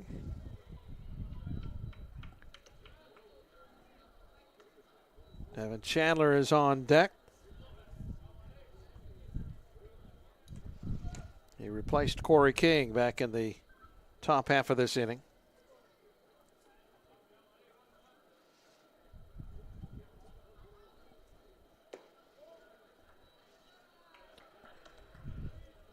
Pitches a ball, 1-2 the count.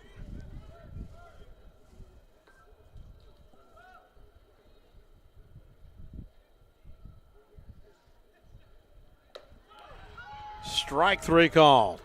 Right down the pipe. Second called third strike against the Hornets in this inning. And now Chandler will bat for the first time tonight.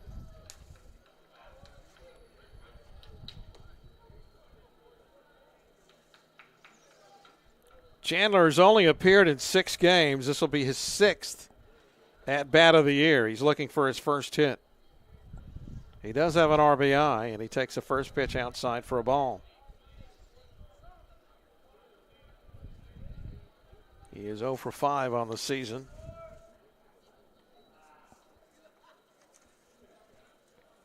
He's got a runner at first and 2 out. Chandler, a Georgia native out of Ellenwood. Big cut and a miss. 1-1 the count.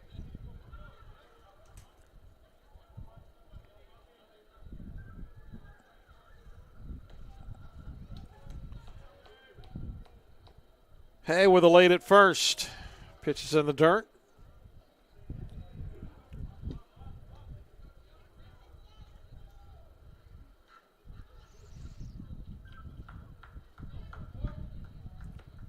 Two and 1. 12-3 our score. Troy on top of Alabama State.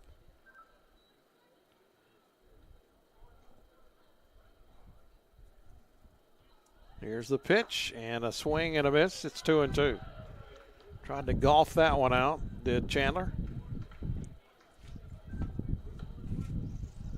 I hope this wind is not blowing in some rain. We don't need any more after these last couple of days. The 2-2 is in the dirt. That'll run the count full 3-2. That'll give Jack Hay a head start here on this next pitch.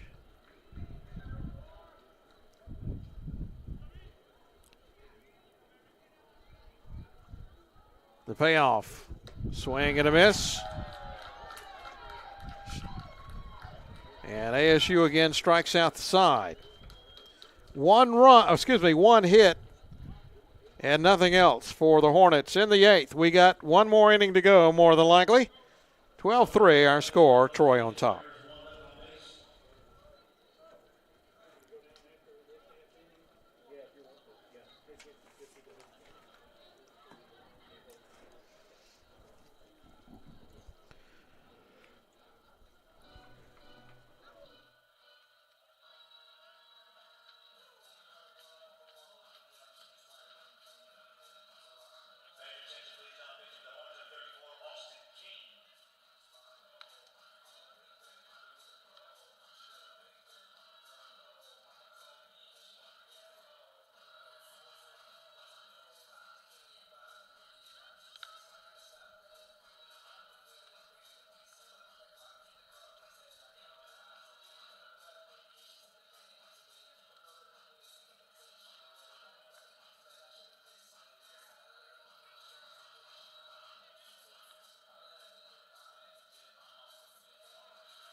Austin King is the new pitcher for Alabama State here in the top of the 9th.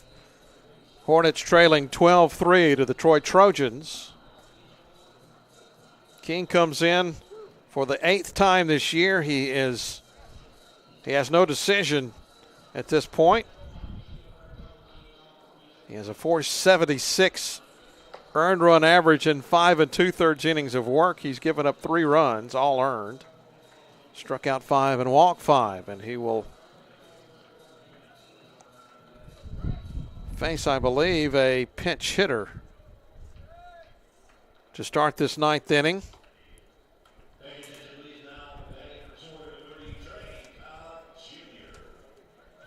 Jermaine Cobb Jr. will bat, a right-handed hitter from Upper Marlboro, Maryland.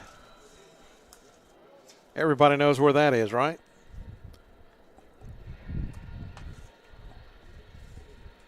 First pitch to him is in there for a strike. It's been as far as the weather is concerned, it's been a great night considering everything that we have had go on here in the last few days. But not a good night for Alabama State. It was early, about halfway through. It was looking good for the Hornets, and then everything just fell apart. 2-0, make it a 1-1 pitch, and that one's lined off the glove of Jack Hay. Pitcher King gets over. Did he cover it in time? No. That was close.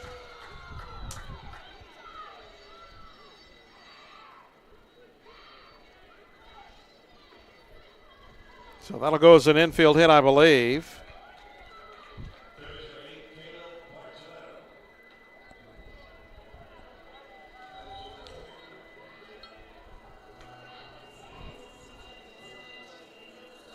I say that it's a base hit. We'll check that. So Cobb reaches.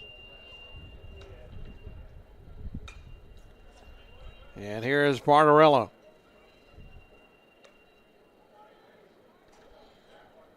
Bartolero has a single, a double, a sac fly. He scored a run. And he's in the hole on this at-bat, 0-2.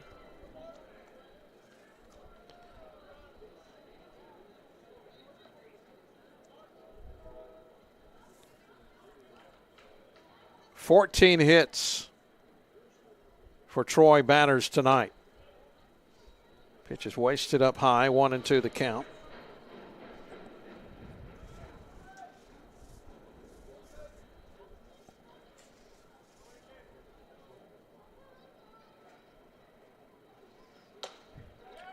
Big swing and a miss, strike 3. Bartolero down on strikes, and I believe Hartsfield will bat.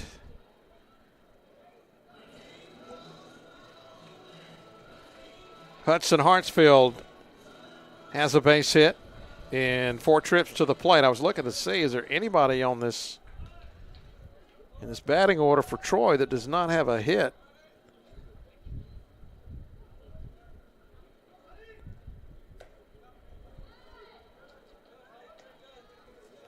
And the only one that I show is Shane Lewis, the designated hitter.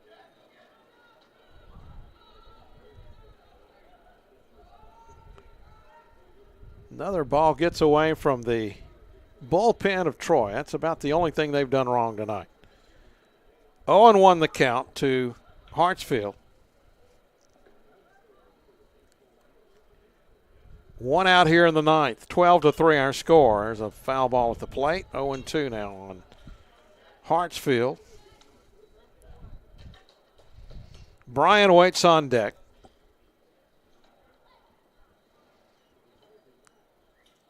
Facing Austin King, the right-hander from the stretch.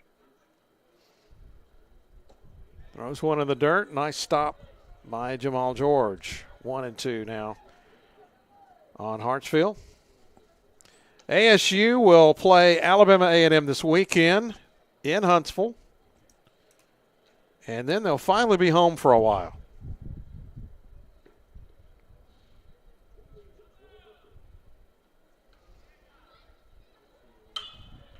Pop-up in the infield. Keep an eye on this one. It's actually in foul ground, and Jack Hay will catch it for the out. 2 away. And here's Brian. Brian with a single and a sac fly. He has knocked in 1. He scored 1.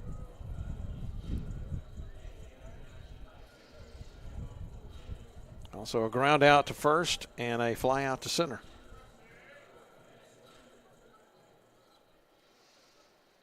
Troy, in the meantime, will head south. They're going to Tallahassee to play tomorrow. It's about what, about a 5-hour drive from here? A little less than that from Troy. Pitch is a strike. 1-1 the count on Brooks Bryant. Following their game with Florida A&M, they'll be back home for a 3-game series against Southern Miss in Sunbelt action. That pitch gets away from Jamal George, allowing Cobb to move to second. 2-1 the count. I don't know if I mentioned this. I probably did, but Troy started the year with 11 straight wins. Swing and a miss. They will actually be back here at Riverwalk. If I'm not mistaken, I thought they were coming back here. Let me make sure that's correct. Yes, they'll play Alabama here on May the 9th. The 2-2. Liner to center. That's going to score a run. Cobb scores. And Brian has his second RBI of the night.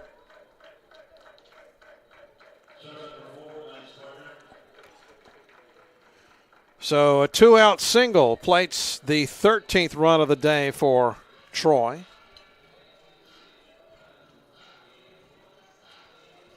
And Lance Gardner will bat.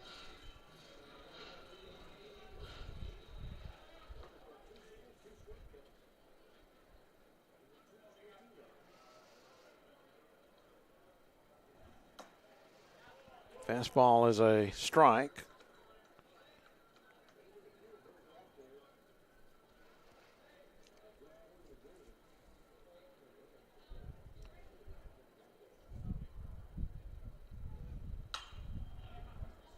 That pitch is popped back out of play. Yeah, the next couple of weeks for ASU, after tonight, they'll leave for Huntsville on Friday. They'll go to Atlanta and play Georgia State. And then they will be back home for a 3-game set with Mississippi Valley, followed by a home game against South Alabama. That'll be on Tuesday, April the 11th.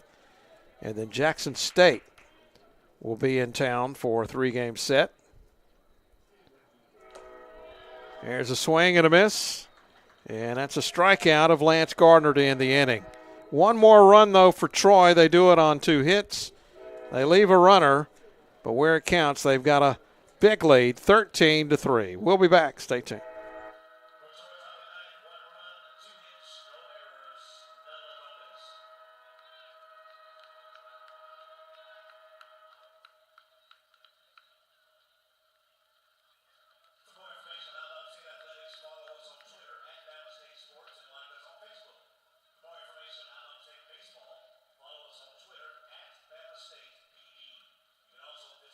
Sports.com for rosters, bios, stats, and much more.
Troy will go to their bullpen one more time.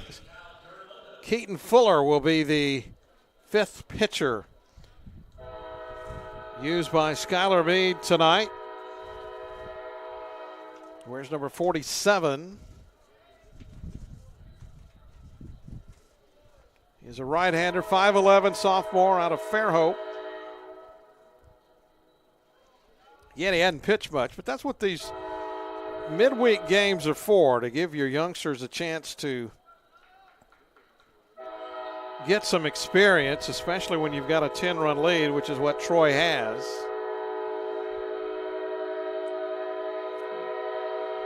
Fuller does have a win. He's 1-0 in his 6 appearances.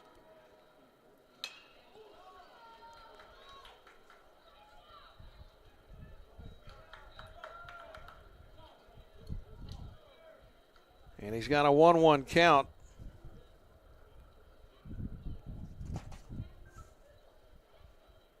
On Lopez. Actually, I think there's a pinch hitter out there for Lopez. Let me check that in just a second. The 1-1 pitch. Sorry, I'm having a hard time seeing who that is. Let me check the. I believe that's Kyle Kuramoto that is batting. Pinch hitting for Lopez. He'll take a strike. 2-2 the count. Kuramoto batting .211 on the year. Very limited action for him. 20th at-bat of the season. He's got a 3-2 count now after that pitch missed outside.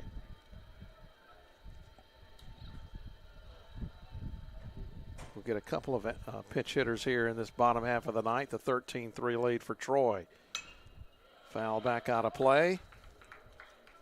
Kuramoto stays alive. The hitting for ASU pretty good early. Scoring 2 runs in the first inning on that 2-run homer by Jack Hay. That was in support of pretty solid pitching by starter Kyler McIntosh. Sophomore did a magnificent job. He pitched into the 6th inning, gave up 3 runs. And would not get the decision either way, which I guess is good considering they're down 10 runs.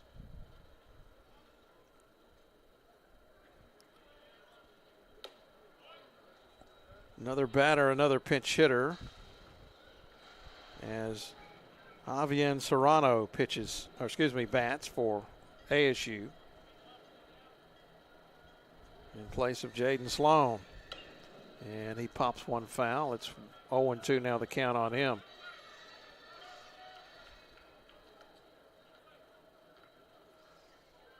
Serrano, a .273 hitter. His 7th appearance of the year. He played in 7 games so far. That one bounces up there. That'll allow the runner to move up.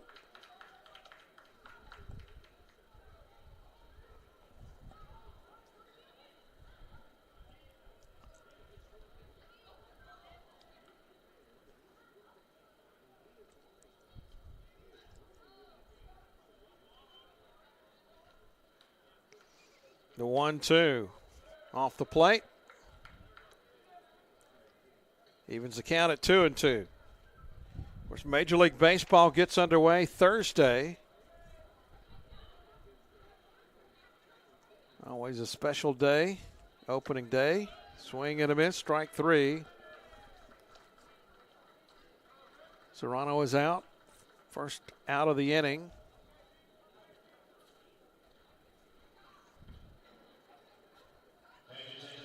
And Kerrigan Edmondson will pinch hit.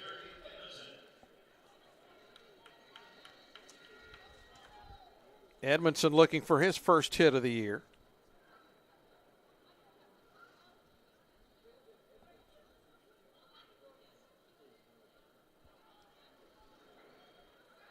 One out, runner at second.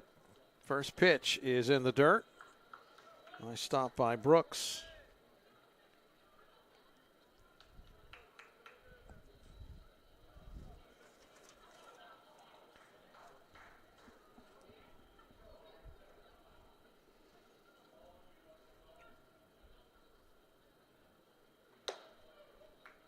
One-0 pitch is high, a fastball 2-0, and now here comes the pitching coach again.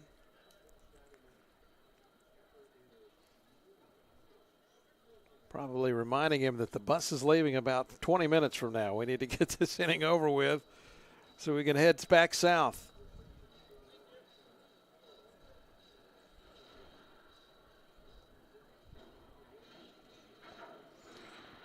We do plan on bringing you some more games here on the Hornet Sports Network. We'll try to work in some baseball games hopefully in the next couple of weeks. Check the Bama State Sports website to know when our next broadcast webcast will be. Unfortunately, not able to bring you video tonight. The 2-0 is right down Main Street, 2-1.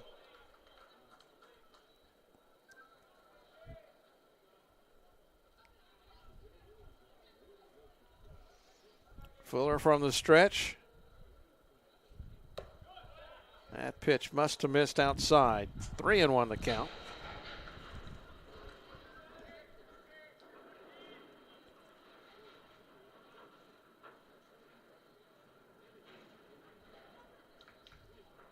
And that one is ball 4. Another walk. Second of the inning. And for Edmondson, and it's the second balk he has had this year. So Flores bats with run out. Runners at first and second. Boy, those trains sound like they're falling apart out in left field. 1-0 the count now on Flores, who has one hit. He's got 2 walks. Scored 1 of their 3 runs. Liner to right, hit pretty good. Parker Sessions is out there, and he runs it down. Nice play. Sessions in for Mock here in the 9th. And he got broken in nicely there. 2 outs.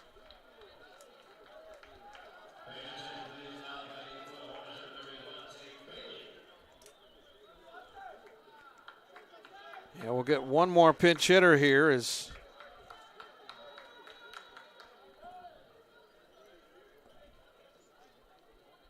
or will we? Is that Jamison? I don't believe it is. I'll check it here in a second. 2 outs.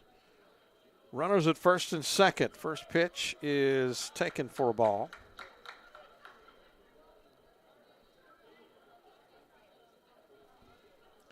Yeah, I have, let's see, have I got him on my roster? Pitches upstairs. That is Devontae Bailey at the plate. He is a freshman. And if my numbers are right here, this is the first appearance he's made this season. Pitches up. He's ahead in the count, 3-0.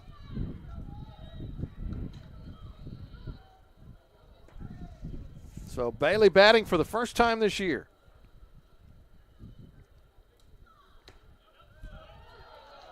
Three and 1 the count.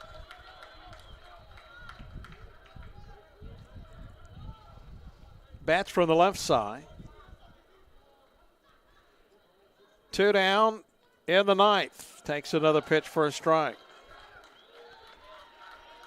Hornets down to their last strike, trailing 13-3.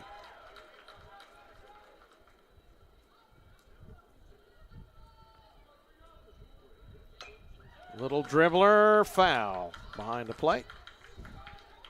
We'll do it again.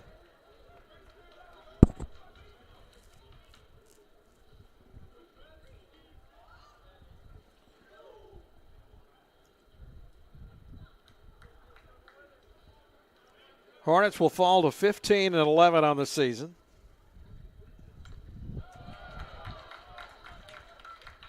Good battle here by the freshman. Bailey's from West Babylon, New York. But he went to school at North Babylon. Yeah, I'll let you figure that one out. Here comes another 3-2.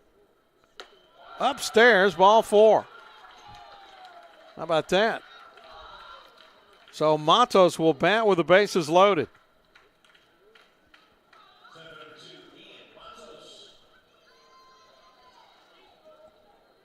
Matos 1 for 4. A single back in the third. Pop up to the catcher in the first, and he has struck out since 2 times. Takes a fastball strike, 0-1.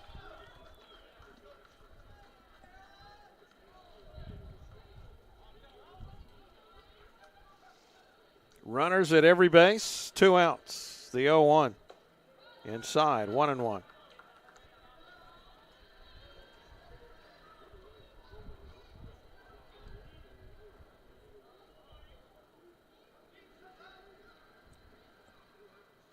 The 1-1. Upstairs, 2-1.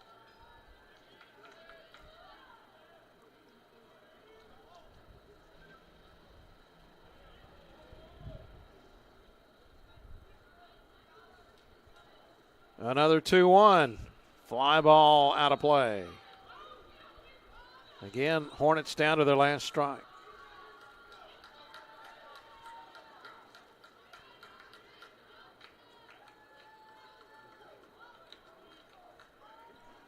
Two and two, 2 outs. The pitch. Grounder. Grabbed by the third baseman. He won't have a play. That'll score a run.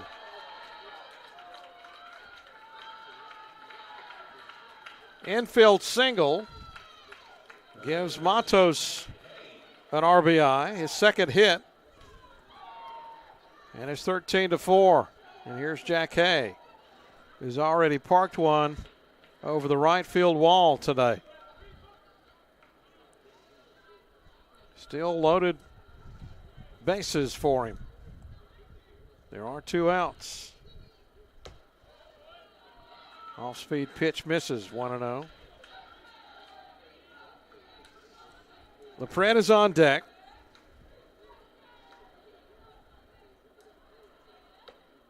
Check swing, that's a strike, 1-1.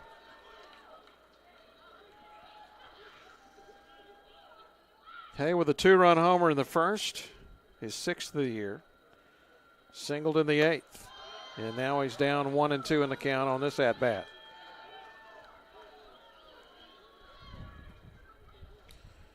Troy trying to close it out here. They lead it by 9. The 1-2 almost hit him. 2-2.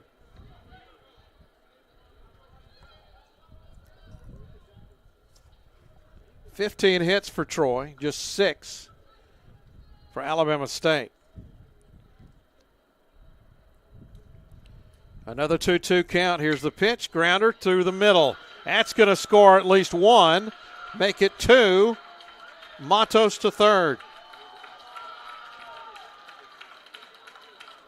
Couple more RBIs for Jack Hay, his 3rd and 4th of the night.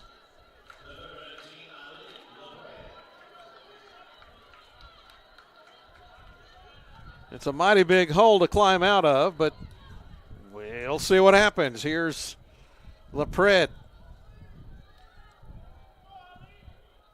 who has a single and a walk and 4 trips to the plate. He's also struck out looking.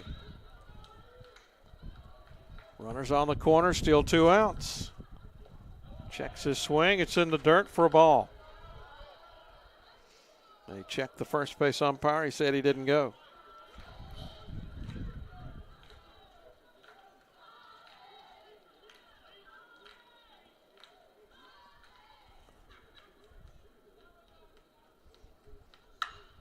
That one is hammered. Is it fair? Foul? It is foul. Over the left field wall. It was well foul, but it was well hit.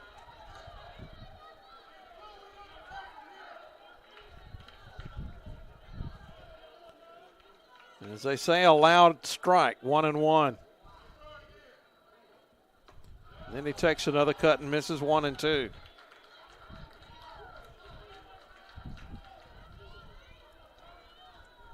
Three runs in here in the ninth inning for ASU. All with two outs. There's a grounder. Third baseman is Barbarello. It gets through, and another run scores. That'll be an error, I'm assuming. No RBI for LaPred. And it's 13-7.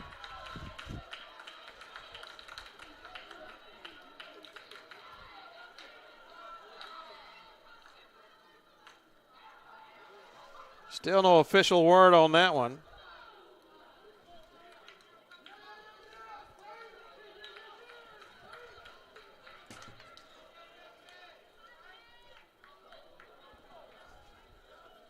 It is an error. First of the night on Troy.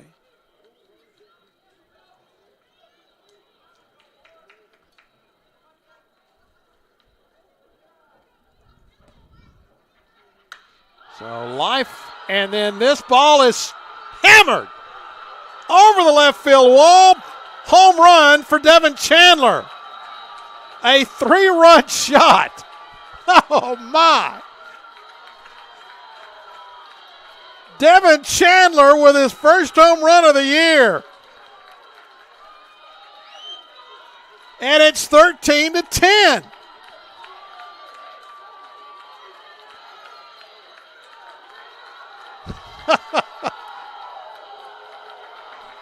Unbelievable. Well, and this gets Troy's bullpen going. Can you believe that? They have scored, they being Alabama State, 7 runs scored here in the ninth. There's a grounder to first, and this is going to do it, I think. Yes.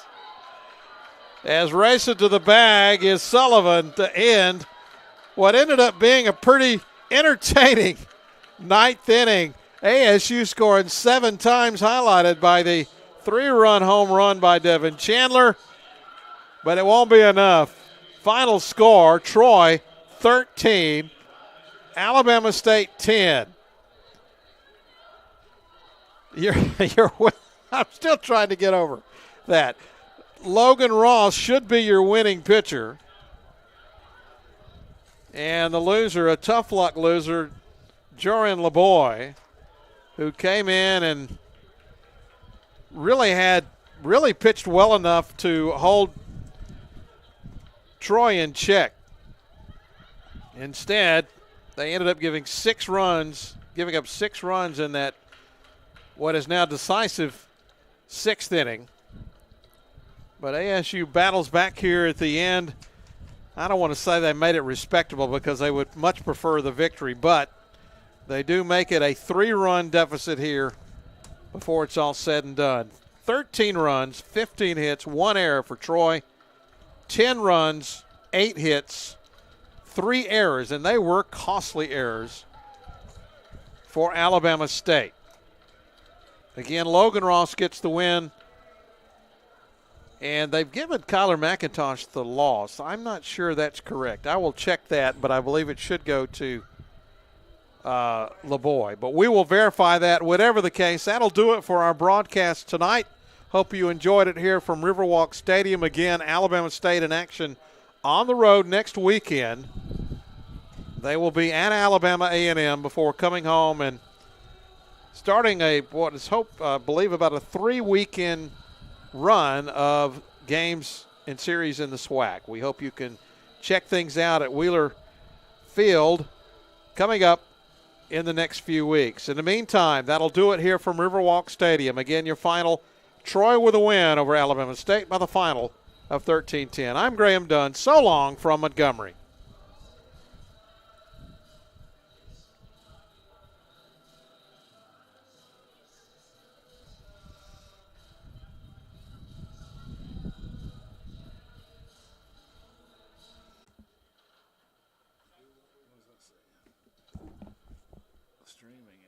says. Let me.